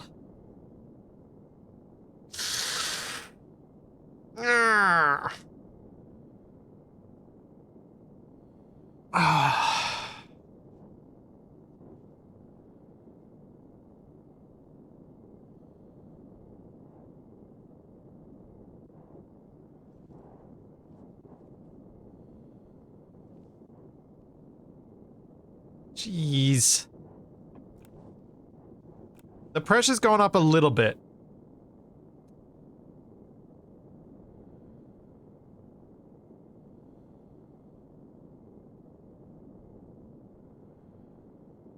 I feel like the counterflow exchanger is part of my problem here. For the moment. Until it, like, I almost need to bypass this until it reaches steady state, and then I could probably introduce it. Until I've got the pollutant cool. Thanks, Dr. J. Tubbington. Thank you for the prime sub. You're welcome, Elemental. That floor would have bugged me too.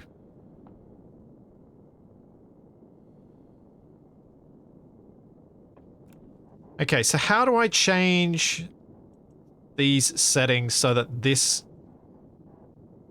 Is there anything... These are both maxed out. Like, they're both in the red. Well, this one's almost in the red. Not quite. But this one's in the red. It's maxing out what it can actually do. If I drop this pressure, is this actually going to improve? It is, actually. Quite a bit. For a moment. What's happening in this now? It's getting hotter. Quicker.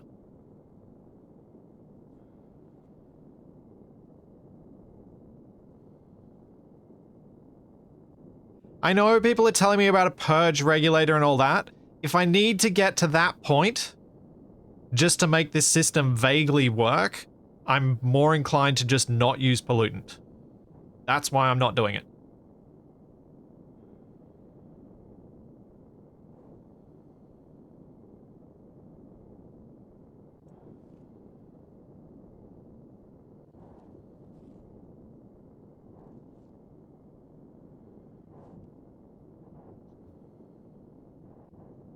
The counterflow is transferring heat into the liquid pipe, yes.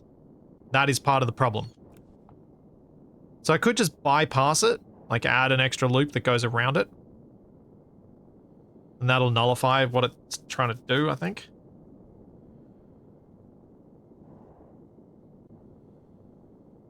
Alright, let's just add this in, because that's going to be needed in a second. That is the wrong type.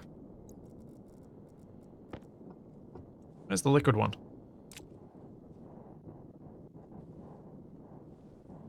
Yeah.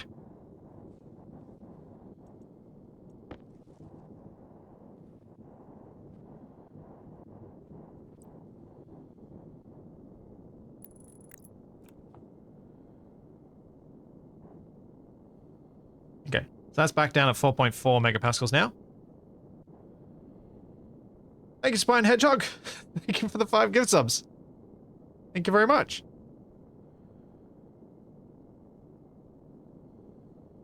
I'm also now picturing what a supine hedgehog would look like. Or a supine echidna, because they're similar in external appearance. That is somewhat amusing.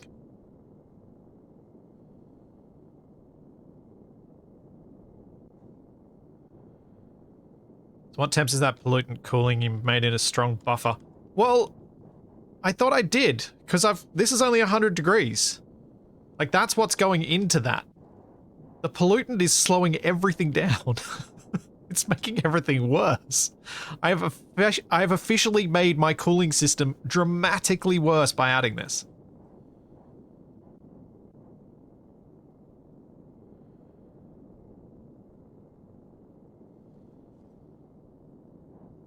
Which could be a failure of my setup as much as anything else, or a failure of my patience. I'm not sure.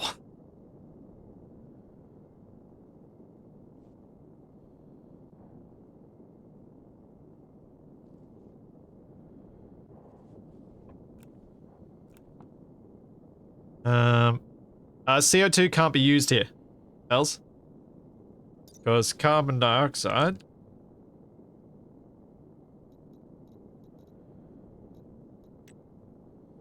has a pretty terrible phase change graph for phase change cooling. Very high risk of going solid in the range where you work with it.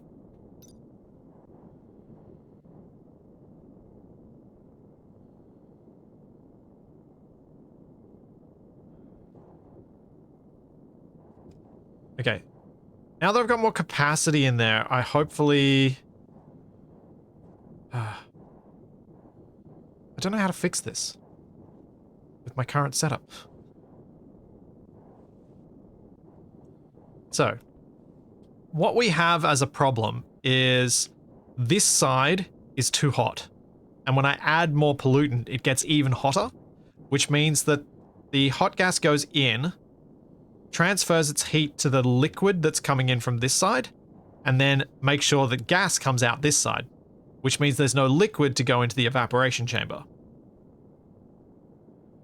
With how little heat is being exchanged, like we're down to 300 joules, the evaporation chamber isn't effectively cooling this side enough for the liquid that comes out to be cool.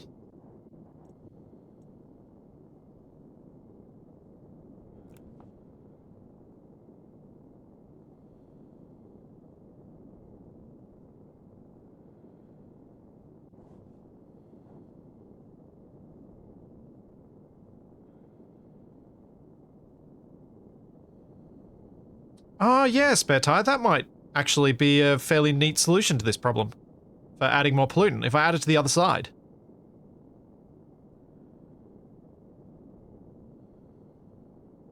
Add it after the heat exchanger.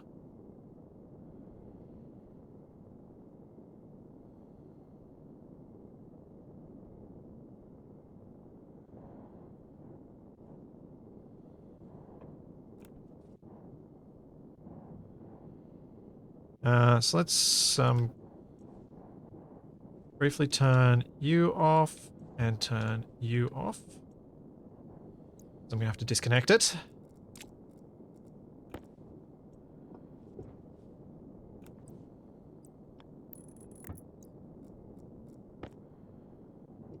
Okay, now turn you on. Turn you on.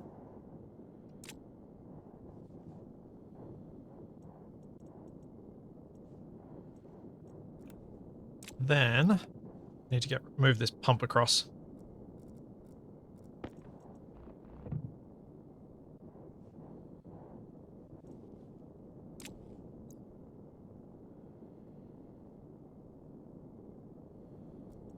I remember reading that people do pressurize a pollutant system with another gas that won't be phase changing for some unknown benefit.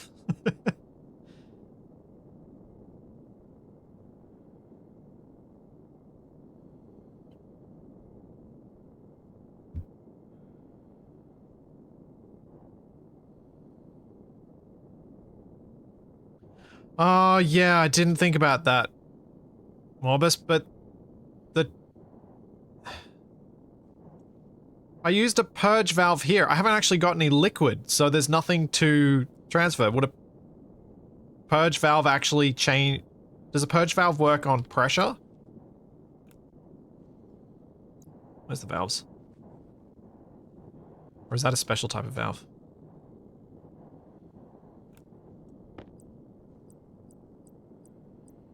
It's a special one.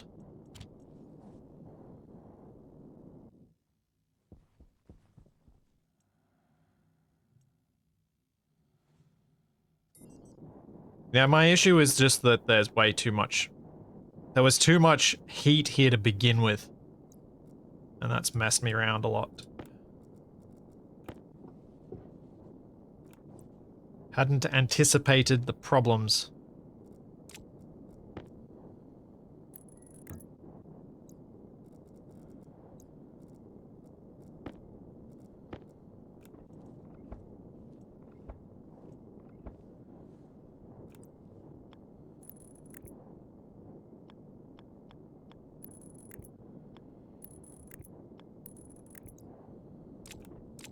Okay.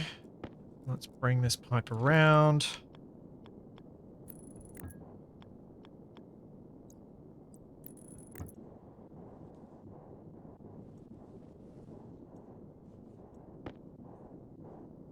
My reason for sticking at the pollutant right now is largely learning based. I would like to see that I could fix the system and hopefully in the process learn something about why it went wrong in the first place.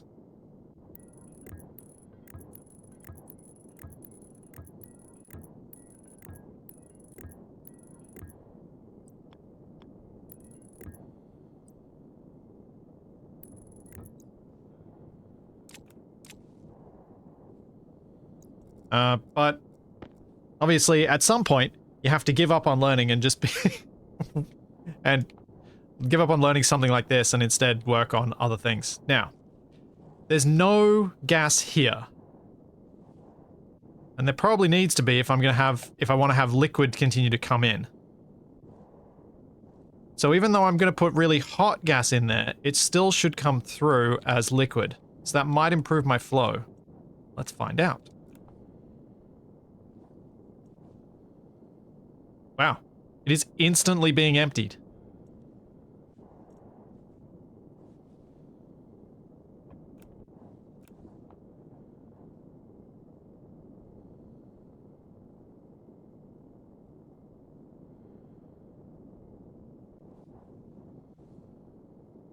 And that's going to continue to evaporate before it gets there. Because it's still too hot, but it is getting cooler.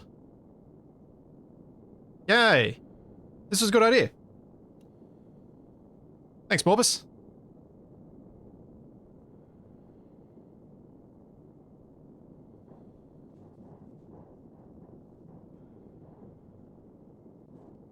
And the differential between these two is now shrinking. Yay! Heat is moving!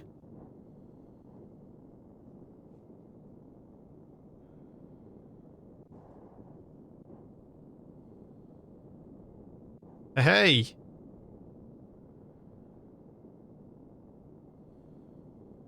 Down at 144. 143! Just needed that hookup to go into the correct side. I was breaking my own system by trying to fix it. Hey Tex, how's it going?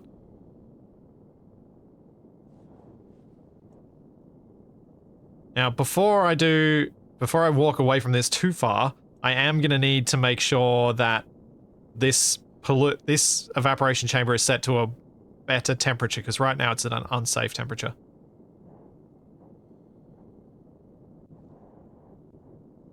Alright, I'm gonna turn off the pump now and see if this stabilizes.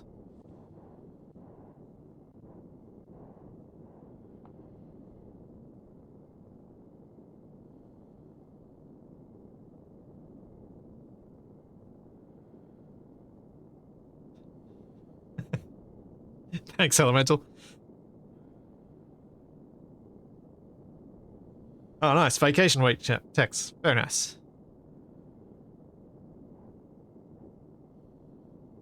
Okay, that pressure is dropping, but that's hopefully going to be okay. Let's see what this is saying. Oh, look at that flow. Look at that flow. Much better. That's down to 100 degrees. There's a positive temperature difference. Yay. Hunger caution.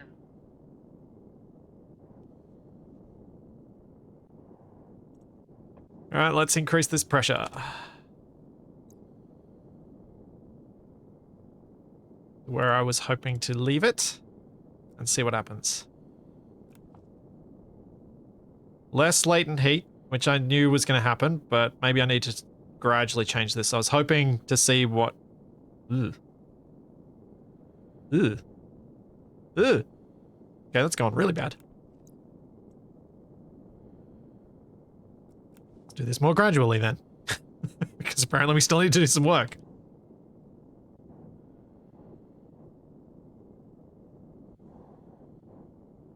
Oh, that's empty now. Okay. Okay.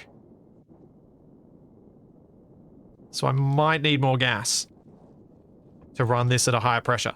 I will need more gas to run this at a higher pressure. Let's turn that on.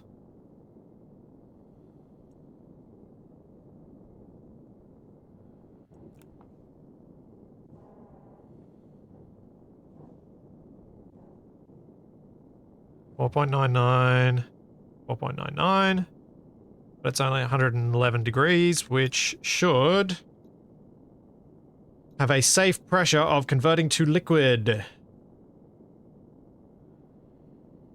Yes, it does. 5.2.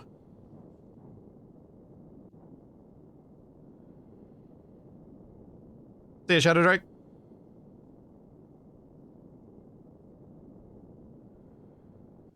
Yes, look at this. 72 degrees. That's what's going into the air conditioner now. And the 136. So we've got a temperature differential of like 64 degrees now. Which is about what an air conditioner can do, but for less power input. Turn that off again before I explode everything. So you're running...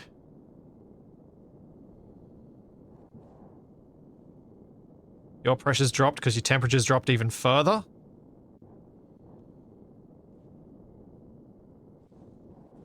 And I've got this at 2.5. And the latent heat is almost at 7.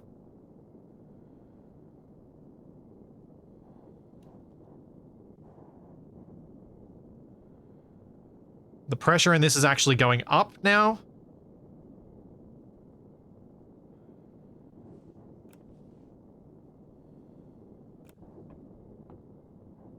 And that's with the pump off. So that's good.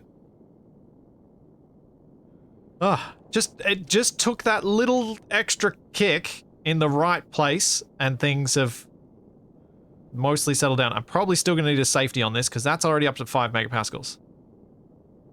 No, wait, the temperature is the safety. If the temperature stays low, this is fine because it will liquefy and then the evaporation chamber will take it out and that'll release some of the pressure.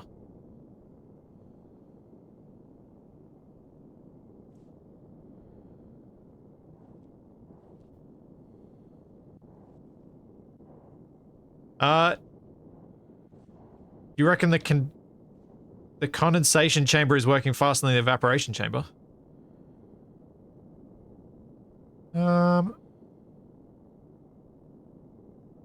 It's possible.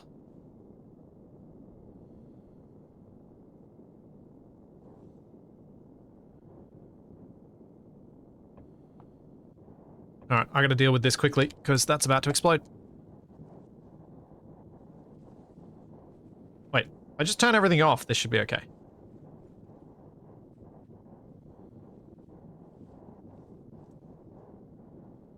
Turn that off. Leave that on for a moment.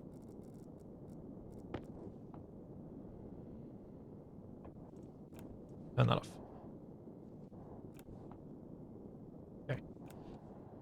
Let's go put this purge valve in now. So I've got a safety on it, just in case.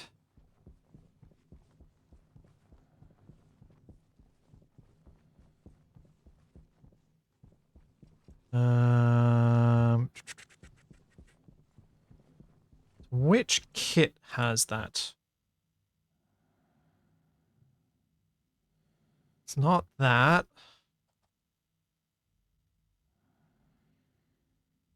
It's a pressure regulator. Need a little bit of gold. I got some gold lying on the floor. I do not.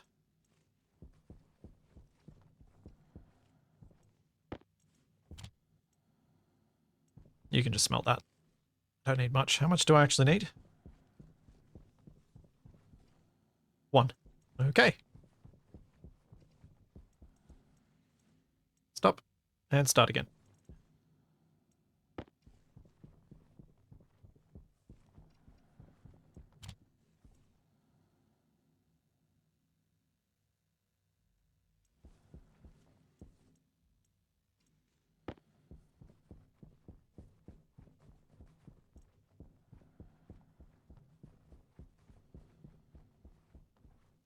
Do I still have some liquid pipes lying around? I think I do. I threw them on the ground. They fall down to the floor. Yes, they did. Oh. I already had a pressure regulator down here. Well, that happened. Okay, so...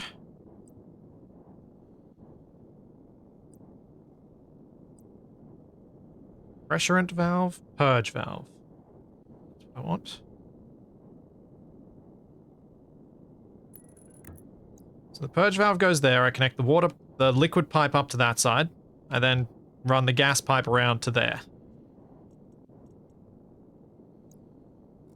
And I set the purge valve at dangerously high.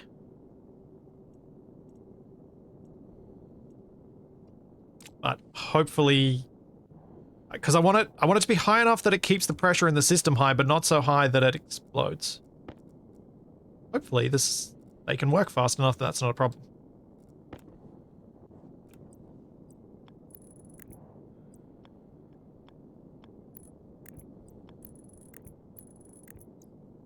There we go.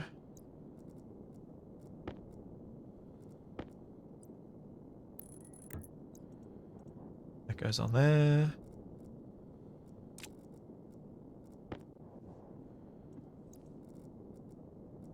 Oh, I'm going to throw that. I want to just paint it.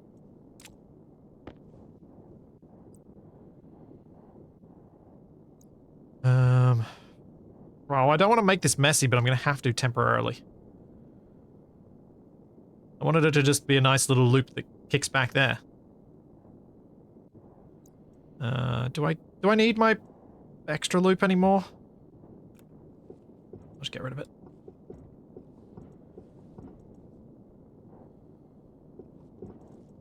No, I wanted to mount the purge here so the cabling's neat as well. That's why I put it there.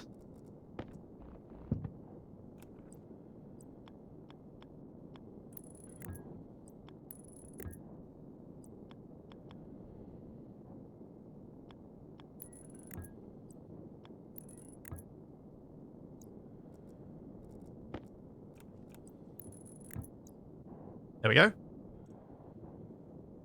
So I now turn that on. Then I turn all this system back on. And we see what happens.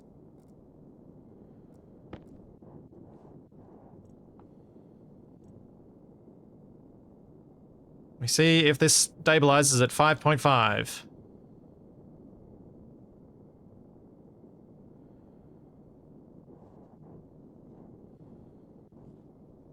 Yeah, there's a bad pressure differential again, but that's fine, because there is plenty of heat being moved through this.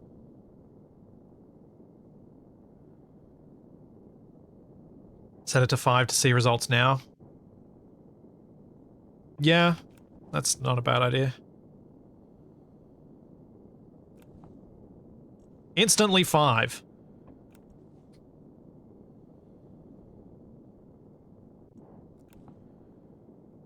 Okay, so that's going to work fine.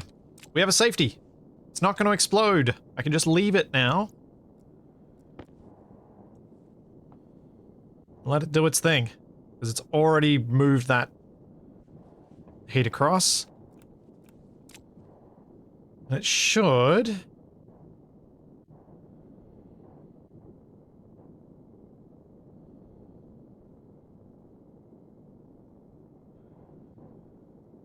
It's safe up until you lose power, yes. There is that, but if I lose power, then this system turns off anyway, so the whole lot turns off, which means it's fine. I think.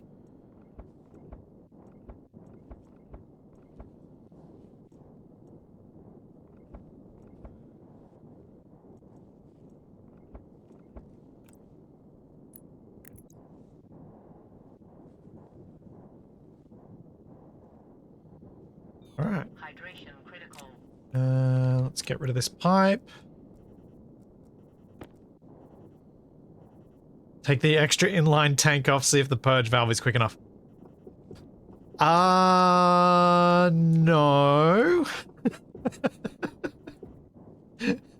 I don't know that I want to do that, Nev.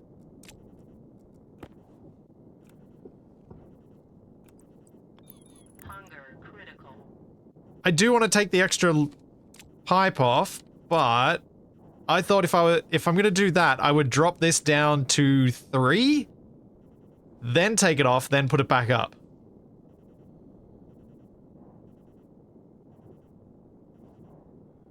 Which should be fine if I drop it below 3. So if I drop this all the way down to there.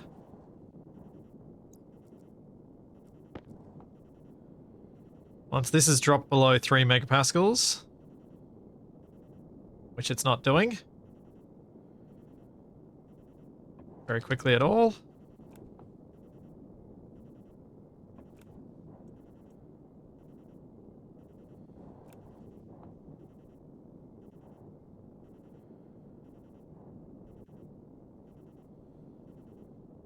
I actually think I might need to leave that tank in there now.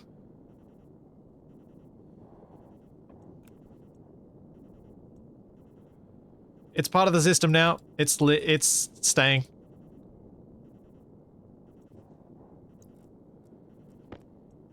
There we go. Confirmation. It remains part of the system now.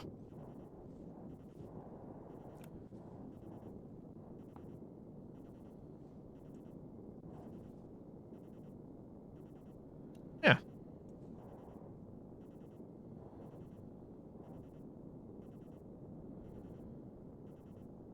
We have that working. Now, let's see how quickly this is working. Because this was the important thing. I wanted to get this to cool down rapidly. Each batch of gases that I'm processing through. And I think this is quicker than before.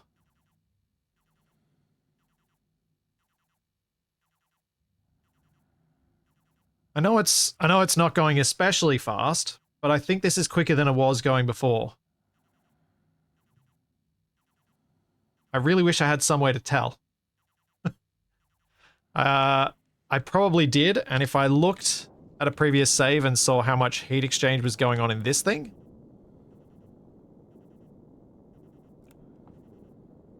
which I'm not sure I can. Actually, I don't know if I can do that. But it does seem to be faster. It's always fast at that top end. And then it slows down a bit.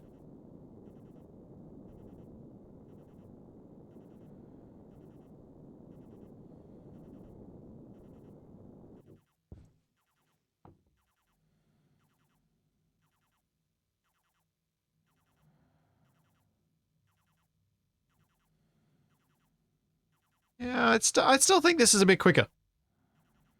It's taken a lot of work to get there, but I think it's quicker. Alright. So that's safe-ish now.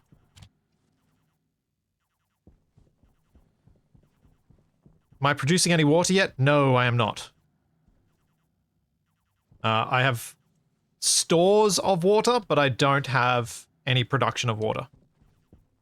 What I need to do is complete this CO2 line, which is my next job. So I'm going to need some more frames. So then that CO2 line will go into my greenhouse.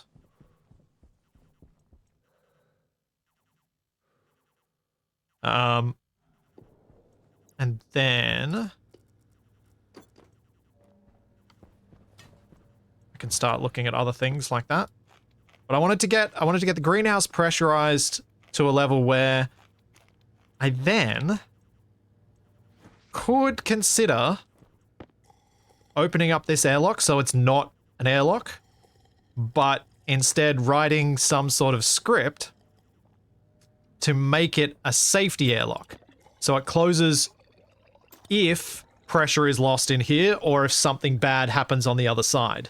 So if anything happens in either room that's detectable, then I can have those doors instantly shut. I'll be back in just a sec. I need to take a quick bio break.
Okay, so yeah, my goal would be to have this airlock be removed and not required at all.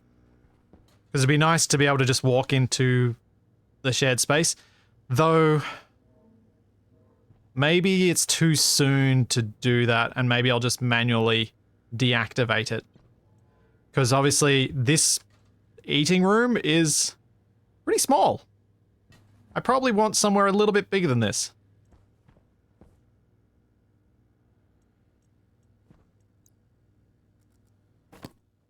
And suit. Power low. I sort of have my own airlock script. The one that Nev and I wrote together that he then completely rewrote, I think. Mostly rewrote. To get working.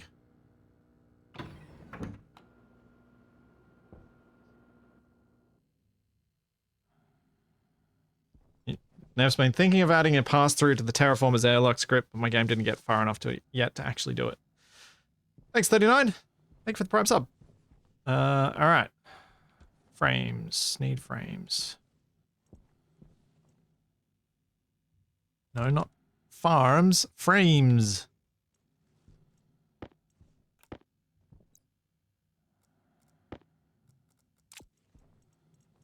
Where's steel?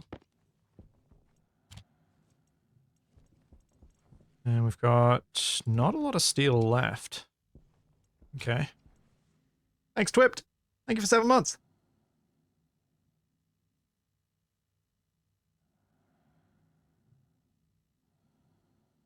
I was so proud when I got that room built. That is true. It was important at the time.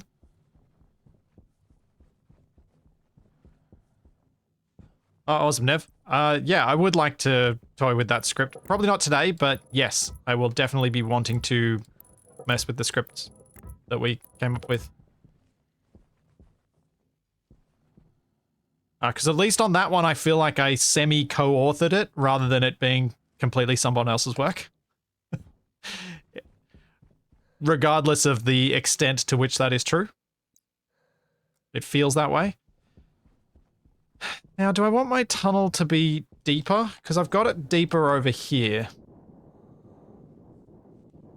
It's actually another block lower. I think I probably do.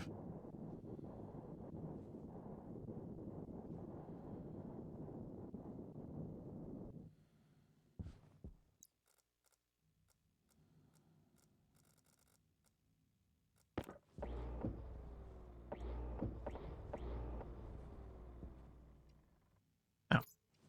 Battery dead. Time for a nuclear battery.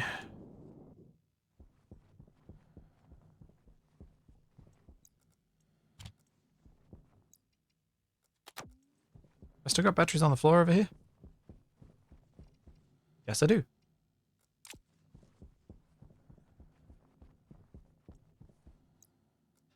Nuclear in the grinder. I accidentally made too many nuclear batteries. So I've been putting the nuclear batteries in everything now as I gradually replace them. Though I still think I've been doing it slower than some people would have liked. Because I left my nuclear batteries on the floor for ages.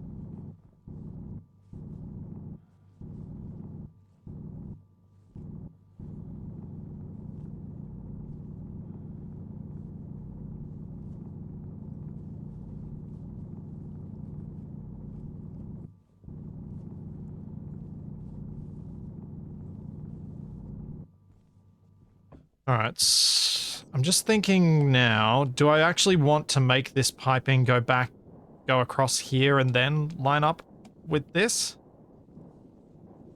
Or do I instead want to try and come through to here? So it doesn't have multiple dog legs, or do I go from this bit?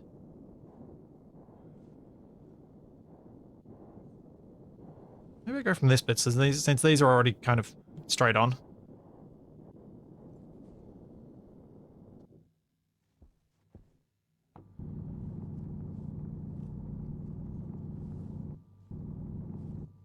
Oh, my fault.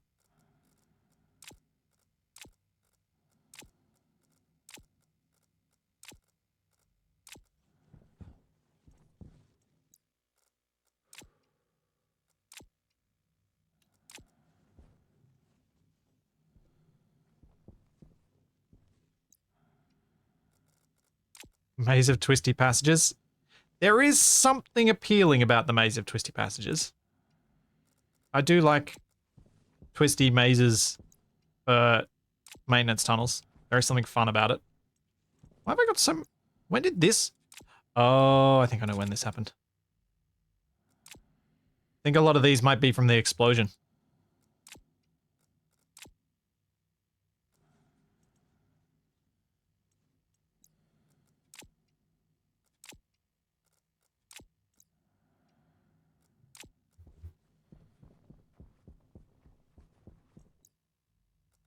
Also, what's this? I'm cleaning up.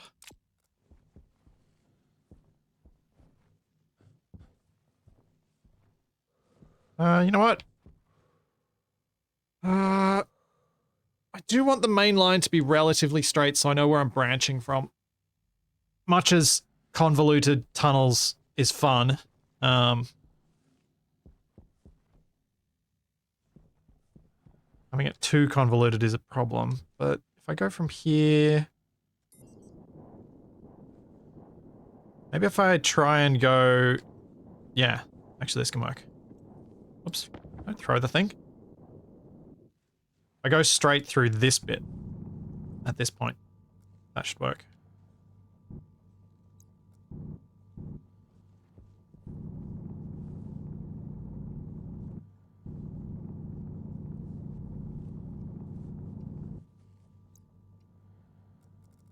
Oops.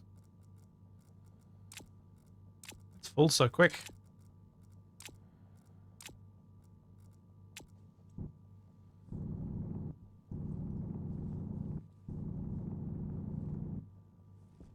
That's not cleaning up, that's preparing to place blocks. It's cleaning up. I didn't need to pick those bits up. They could have stayed there. Now. Not the sensor processing. You don't need to go grab the other one. Where did I put the other one?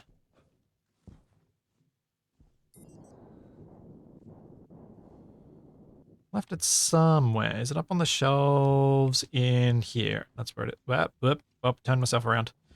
I think it's up on the shelf in here. I want to see where all the pipes and stuff are so I can follow through to them.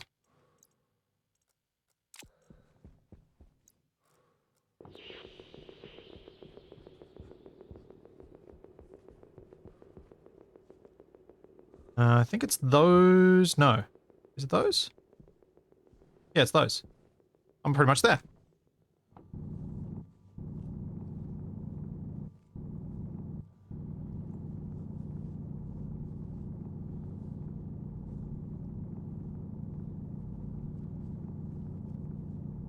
There we go.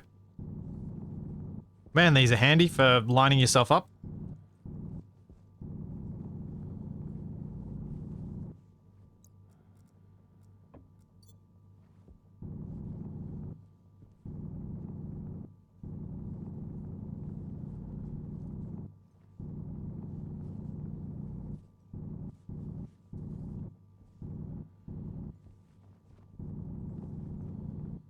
No booms. There shouldn't be any booms. Everything should be fine now.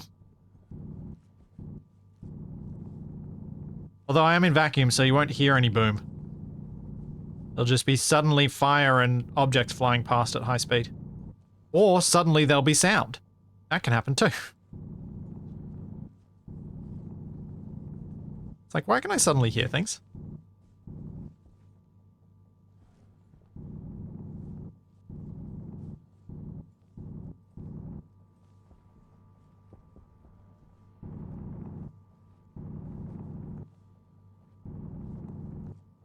Okay, then one more layer. And I'm good to place down my frames. Then run my pipes. Goes there, that goes there.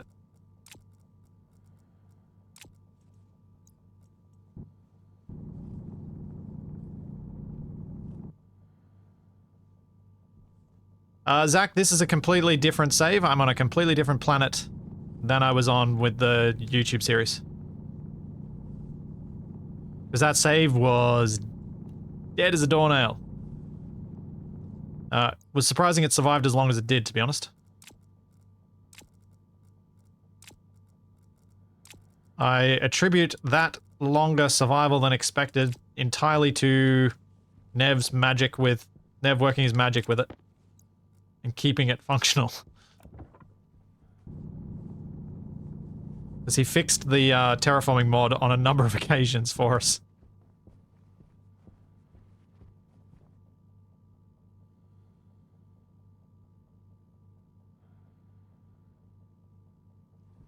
Okay, then just this bit. Need to get rid of that frame that's going to be in my way.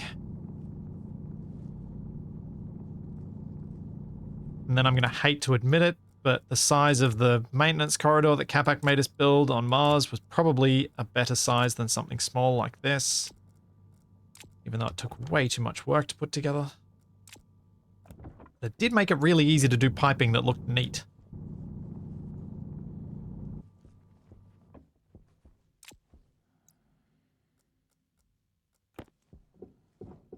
Yeah, and if the big maintenance tunnel did have some advantages, I do have to admit it.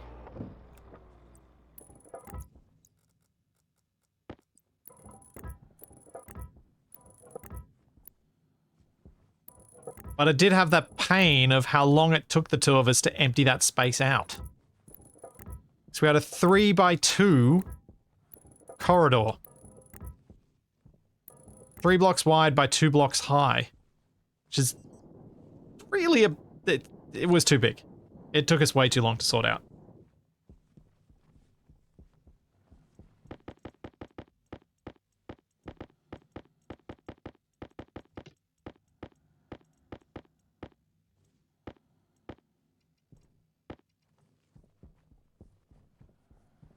Yes. The rooms to the side were also quite large. Everything was probably a bit bigger than we should have gone straight to for that, but we were trying to plan for the future rather than building for the now.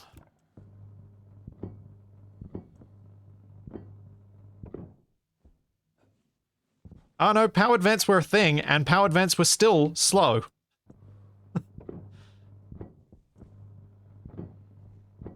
We had powered vents in our airlocks.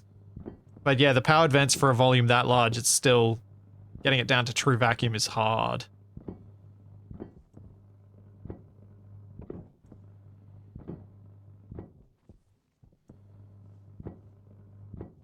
Also, the fact that we kept having the space failing. And losing its airtight state. Now, what is in this pipe here? That is my hot sorted CO2. This is empty. Because the green was going to be my waste, wasn't it? The green is my waste. The green is where the pollutant and stuff is coming out from.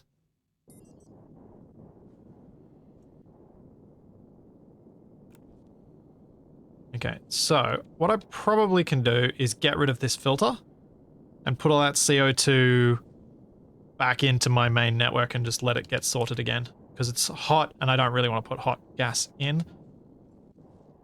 But what I might do instead... Actually, how much is there of that CO2?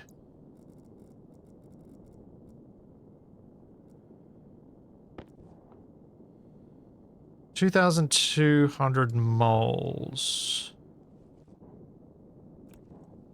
Let's see how quickly that gets emptied. So we're at 2.22. I start running the pump in the greenhouse.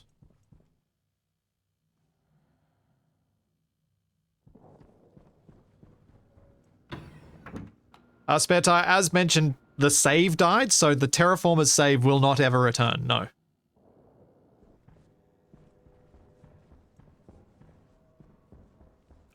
Are we looking for CO2 in here? Alright. Do need to possibly get a bit of a move on.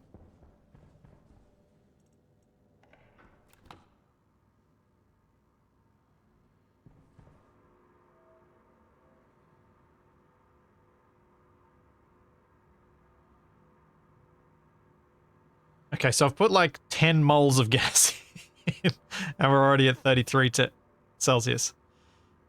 That's not great.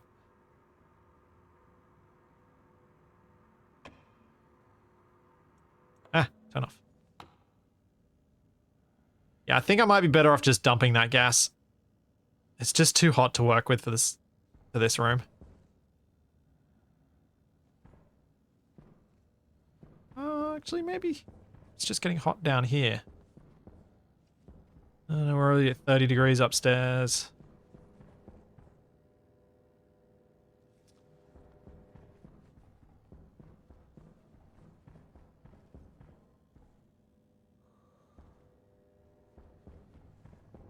Yeah, the Terraformers series, I think, or I'm going to claim it anyway, I think might have contributed to Rocket wanting to add a terraforming mode to Stationeers at some later stage as a long-term goal, as a vanilla thing. Because he certainly seemed to be pleased with what we were doing with Stationeers at the time. Just feels so wasteful. I've sorted all this CO2 and I'm just dumping it.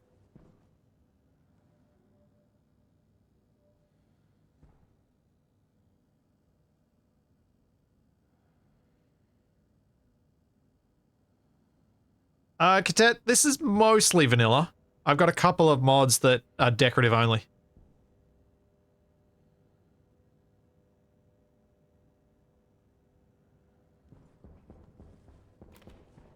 Yeah, I'm just gonna cycle that CO2 back through.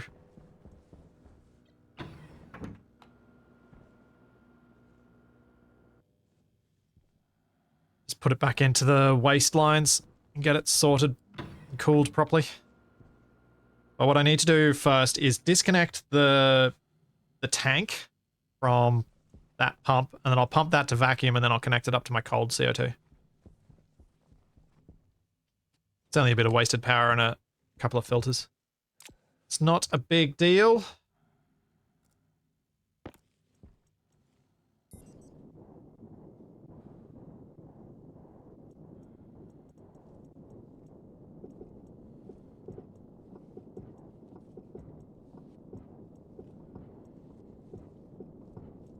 So I'm going to push this way in the hope that I can then pump it out more quickly. Where is that at? 2.4. Very little.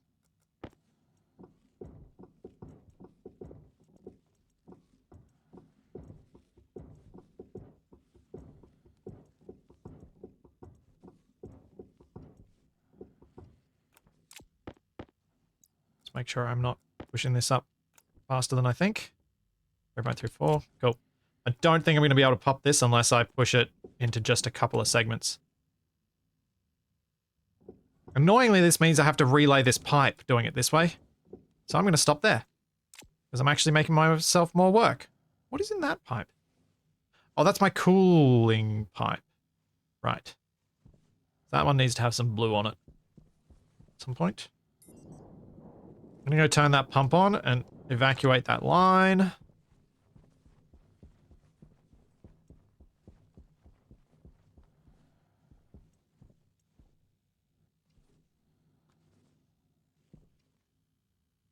Thanks, Time Darth Mark. Thank you for the 4 months. It goes pretty well tonight. Goes pretty well so far. Alright, down we go. Down we go. Turn the pump on and just hope that I've got enough ability to keep this room cool as I empty this thing out.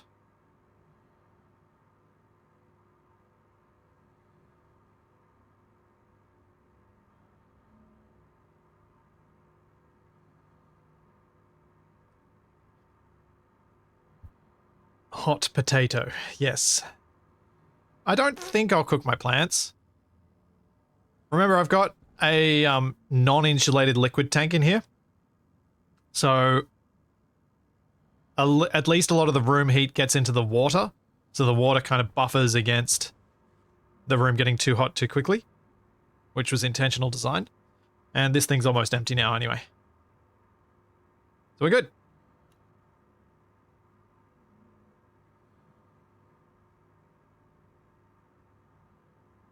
Can probably just turn this off in a minute because it doesn't need to get it to complete vacuum, because once I add the cold stuff to it, it'll mix and the volume of this will be so small it won't matter.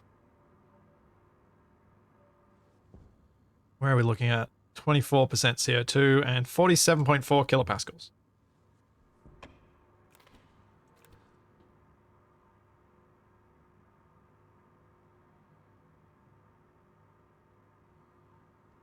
Is this set as high as it can go? Yeah.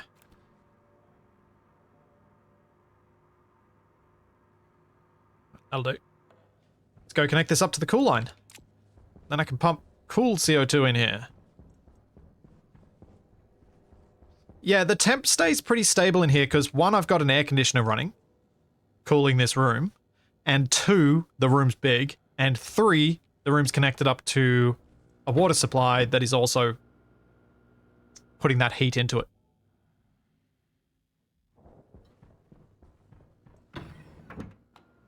So yeah, it's got a lot of ability to remain stable.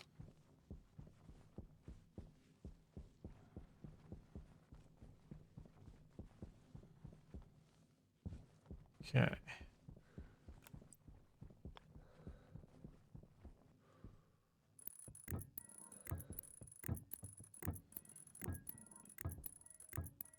Which is quite nice. I do like to build my systems with a lot of buffer in them because I tend to be pretty bad at automating things. So I need to rely on those buffers to give me breathing room to notice something going wrong and then have time to fix it.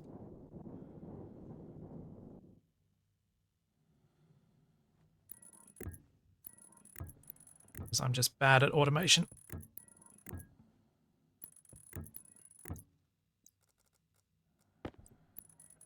And now the joys of laying long sections of pipe.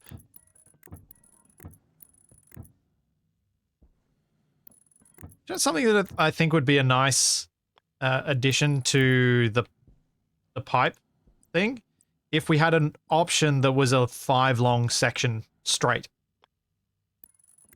Used up 5 pieces of pipe, but it places a 5 long section, because that would make laying long sections so handy and so much faster.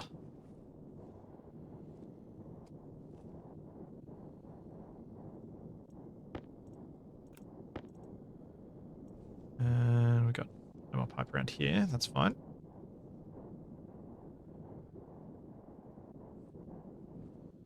Like, even if it literally still placed 5 regular pipe bits, but you only had to do the single click, it'd still be nice.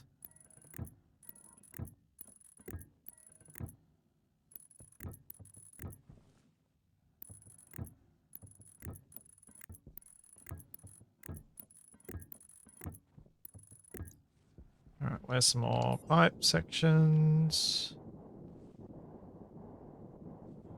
I got more up here.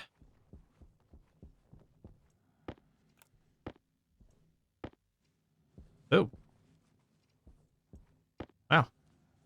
That's less pipe than I thought I had. Still gonna be enough, but it is less than I thought I had.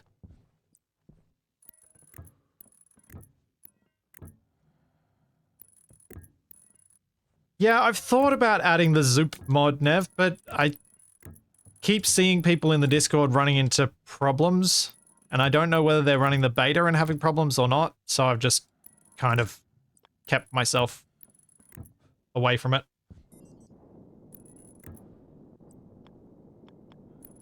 Even though the concept of it appeals.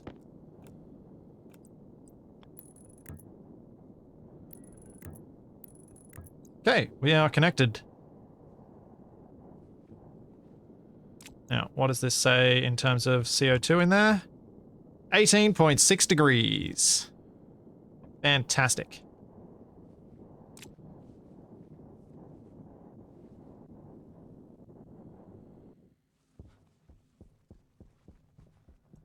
How are things looking here?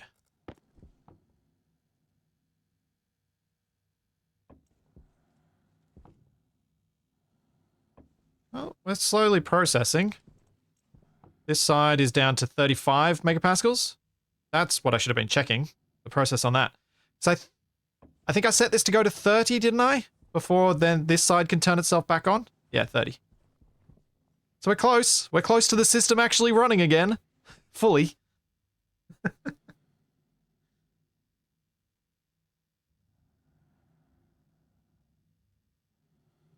Yeah, Twipped, I might have to look at Network Painter, because that one sounds quite convenient. Even if Zoop is a bit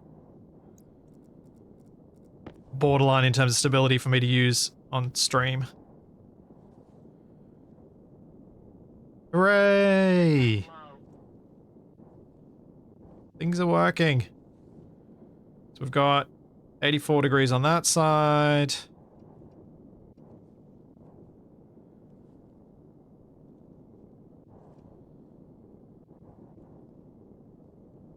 Oh. There is no temperature differential there. Interesting.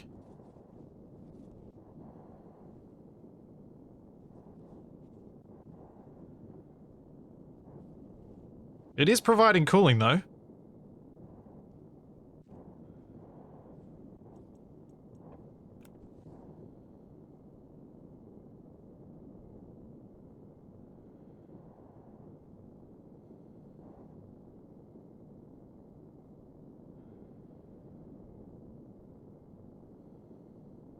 Okay, let's remove this other line, since I'm gonna need more pipes for something in a minute. But I should go pump some of that CO2 into the greenhouse now.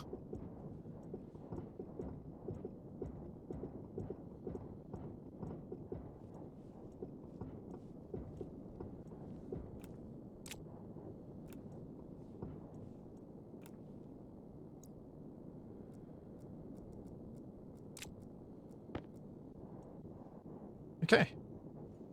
That's removed. Next line that I'm going to have to run into the greenhouse is going to be nitrogen. And then it'll be figuring out how I'm going to remove the oxygen from the greenhouse to run the next bit.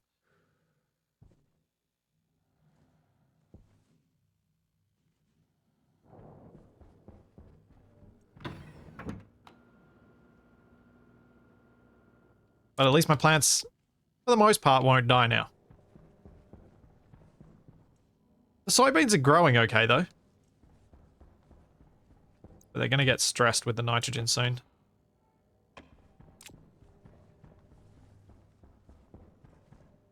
How do I keep putting that away when I want to be using it? I need to swap hands instead. So we're at 23.4%. Let's turn that up. And the room should actually slowly cool down. It'll be quite slow because the pressure on this side is quite low, so the amount of gas coming in is not going to be particularly quick.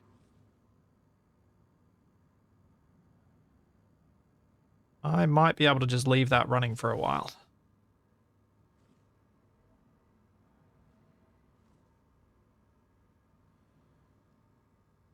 In fact, I think I will just be able to leave that running for quite some time.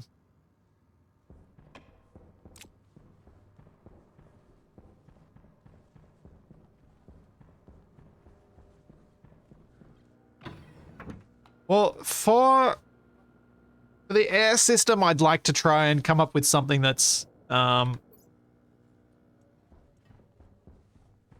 somewhat automated.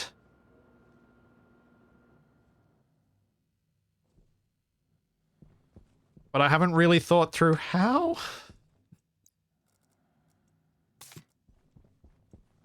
Because there's a lot of different gas mixes and stuff to set up, and I can imagine me getting it very wrong. I'm going to go to the easier ones. That one's really hidden. Let's go to these ones instead.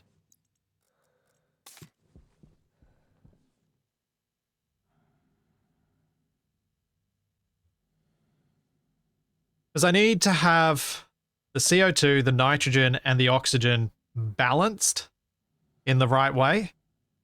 And then if the pressure is too high, take some of the gas out, send it for sorting.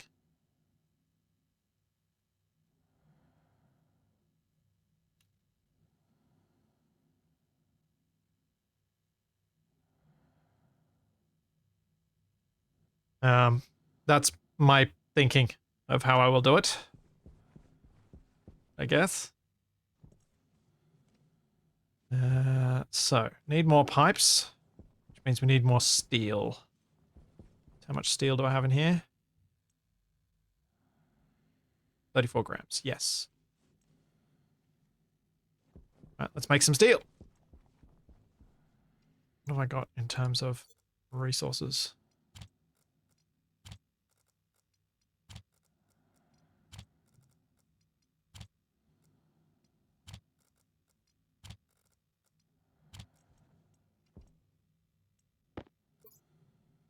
Right, that's that.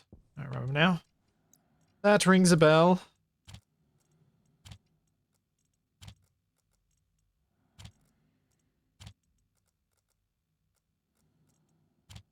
An active vent in the ceiling set to turn on when above 75 kilopascals.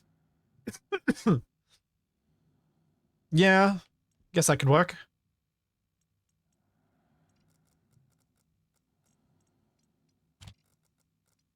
Sort these out a bit. I really need to make a new tool printer because I need more bags.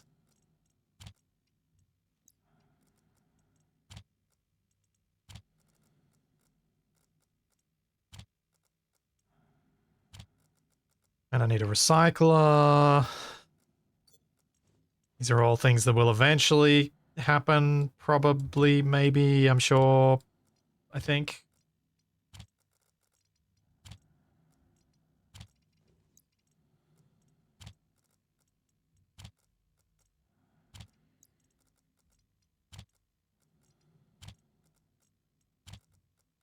So much stuff on these shelves now.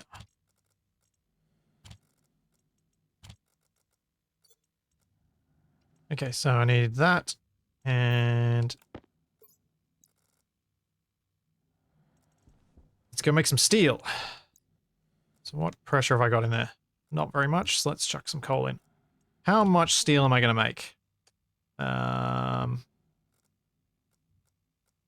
1, 2, 3, 4, 5, 6, 7, 8 coal I can put in. Let's just do it all. So 400 coal. Then I may well just throw in the whole iron back. But I don't have a tool printer, so I probably shouldn't do that.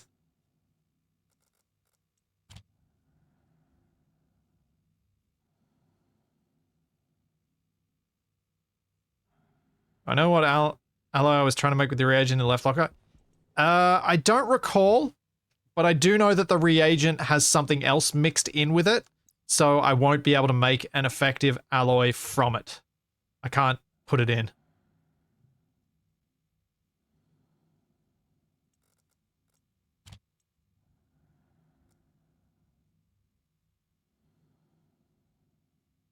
Steel and some extra gold? Yeah, that sounds right, Barnaby.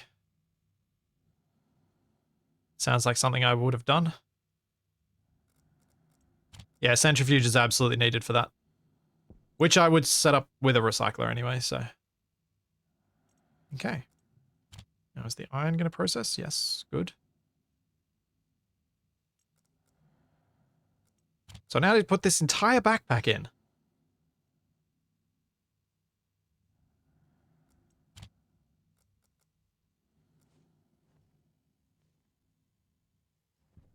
The unloader thing. Does that take much setup? See you, Nev.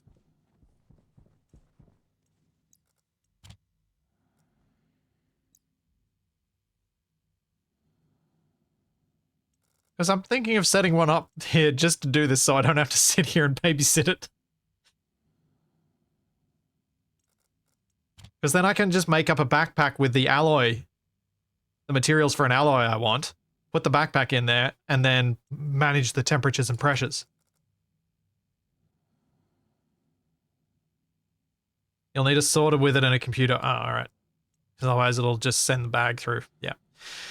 Okay then. Never mind. It doesn't help me. Quickly enough anyway.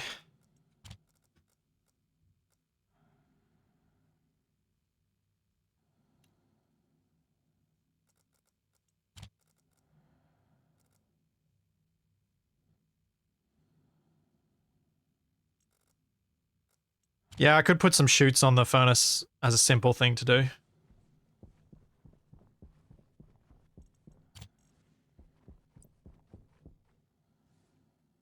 I did just put the money backpack where that was. You go pick that up in a sec.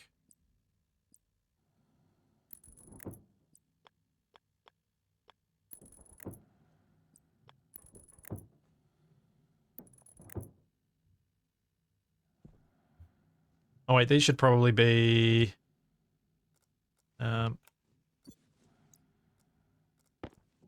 windowed.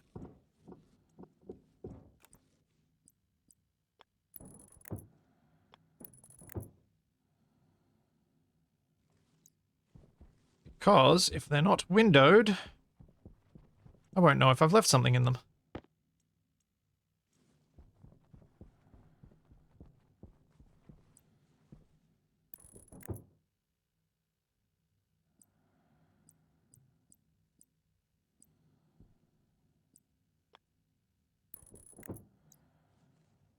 Okay, that works.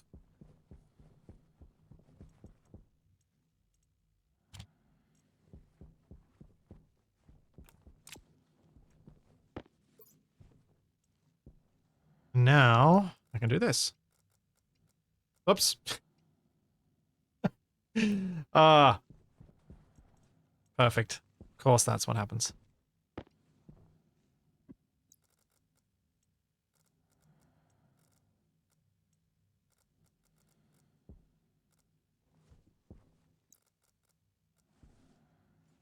Just checking the pressure. Okay, so it's all backed up.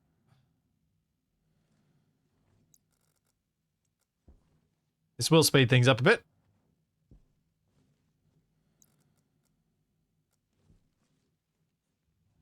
Oi.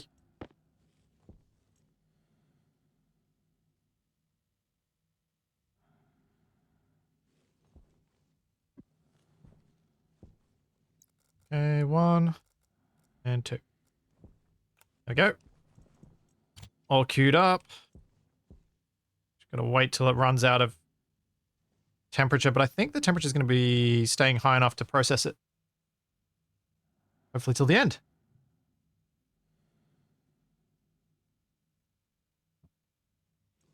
I would move the inlet to be closer to the ground, but it would require me moving pipes. There's also an advantage to having it high, which is that any item could get sucked in there.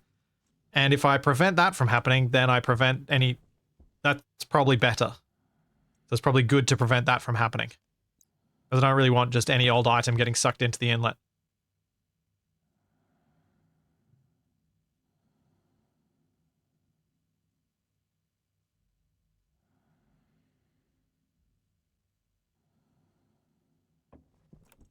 Preferable for it to be a deliberate act.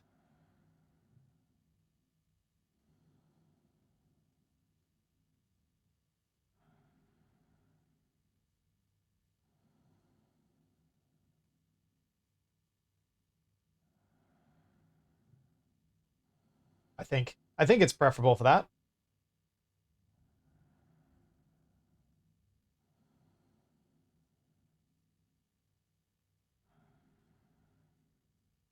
Now, get this down to... Is that going to be safe?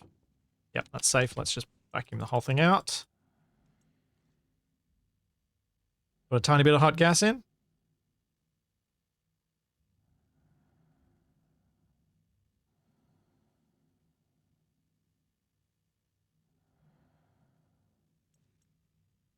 Down we go. Worried me that this just turned on. This means there's some air pressure around here. I'm like, did I just blow something up? Okay, so now, where's my hot gas? How much have I got in there? Enough. In we go. Up to 1 megapascal, and we should... I don't know why I've still got this pump here. I probably don't need it. Here we go. All the steel. Look at all that steel. Yeah. Hunger caution. Oh. 1.6 kilos of steel.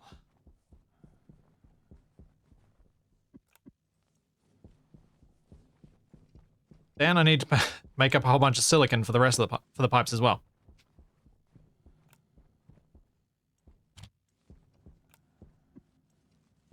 How much silicon do I have in here? 145. That should be enough for a little while.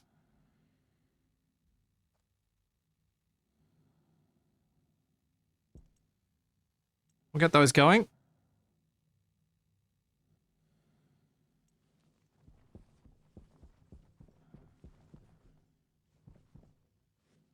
Yay. That was good. Pick up these cables while I'm thinking about it.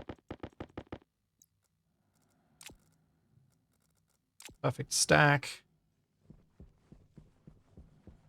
So nitrogen's black. That's what I need to do. I'm really happy. I know that the pollutant thing took me a lot of time to set up and get going, but I'm really happy that it's there now. Because I think I am actually... No, that's the process is very slow. That's still at 35.3 megapascals. That is very slow. Yeah, this is what I've seen before when I've looked at this. When you get down below about 80 degrees, the process is slow.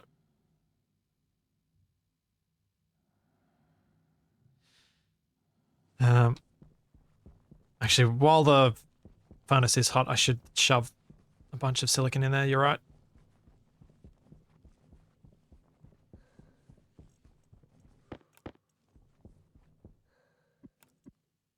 Wait, wait. Oh, it's too quick for the chute.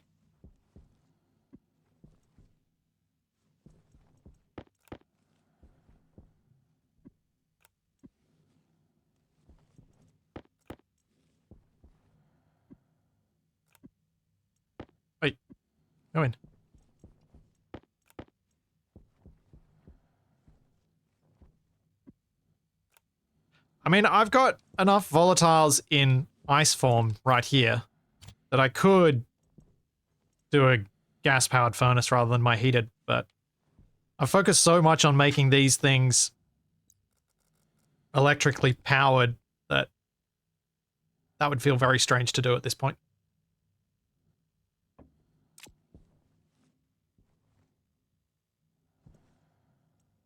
Okay, that's all processed. Let's get the cold gas out.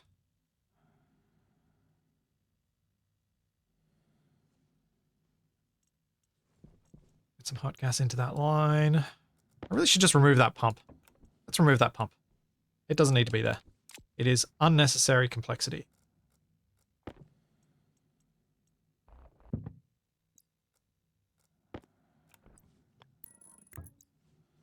There we go. Now I can just pump gas in as much as I want.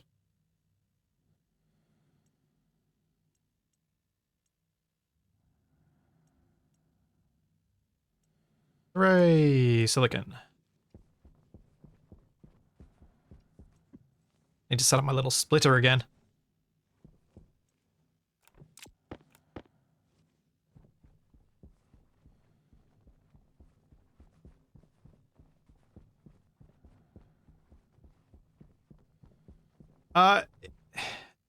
It might have been... I think I had that pump there originally because of the original furnace, not the advanced furnace. And then I've had weird other things go on with my setup in here that have made me do strange things to it. That at this point, it's been through so many iterations that I feel the only solution to it is to get rid of it. And replace it with the new one.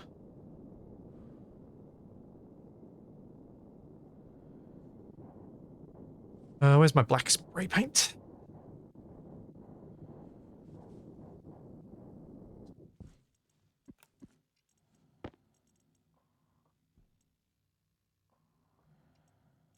So, Wasted and I are going to very shortly jump across to Archean.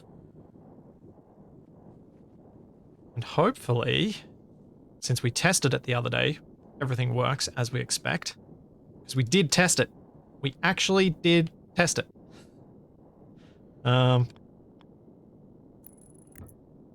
Fingers crossed the testing worked. Thanks, Blazer. Thanks for the Prime sub.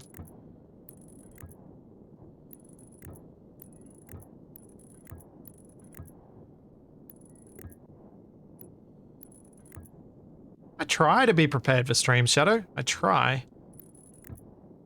Doesn't always work out, but I do try. Wait, this is the wrong side. This isn't...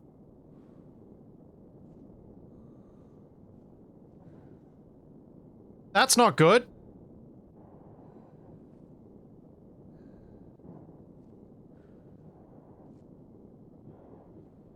Did that explode? Doesn't look like it exploded.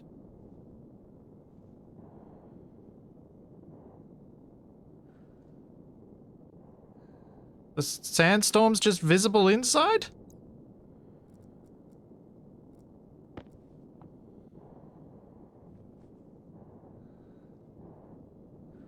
It still says room.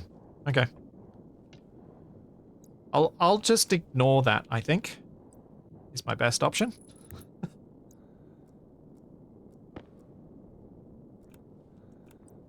If the window was burst, the pressure would be very different in here.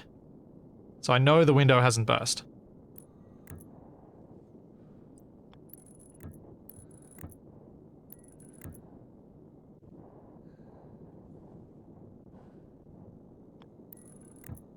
I am sure of it.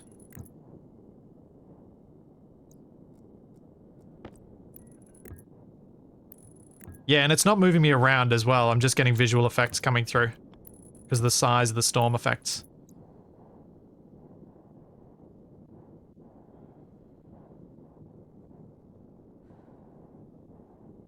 It's weird though, I haven't had them happen before. Or maybe I just haven't noticed the storms.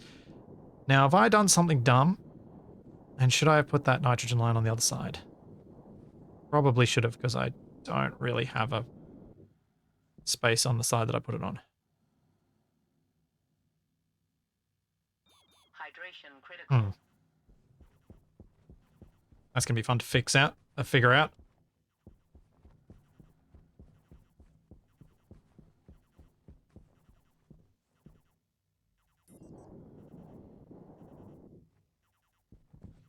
Don't know what I want to do about that.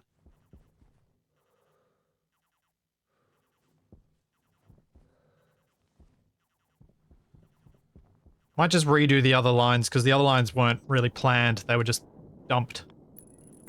Just continue with this. But hopefully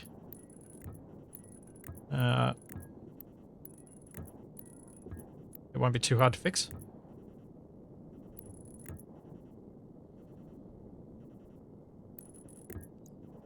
Are the loose items getting damaged? Doesn't look like it.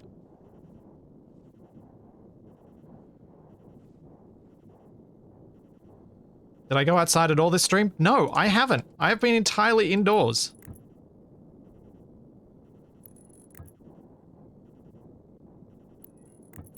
%, indoors.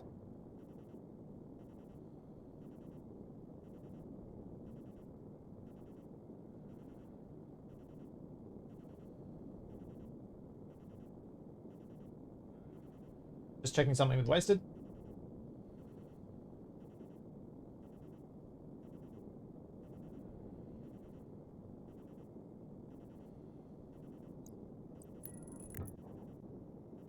How's my hothouse doing? Oh, yeah, good point.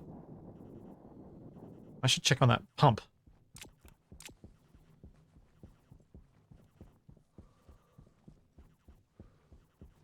I'm not thinking about the hothouse, I'm thinking about the greenhouse. The fact that I've left that CO2 pump running.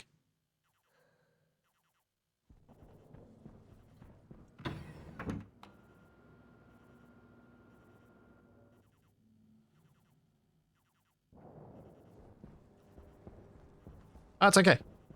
Hey, wasted. How do? How's it going? It's going very well. How about yourself? Surprisingly well. I haven't destroyed anything today, so, you know, winning. Surprisingly well. Okay. Yeah. Cool. Well. Now that I got a breathable greenhouse, let's go play some games set in the pre-life, well, maybe pre-life, very early life ages on Earth. Let's stop this recording and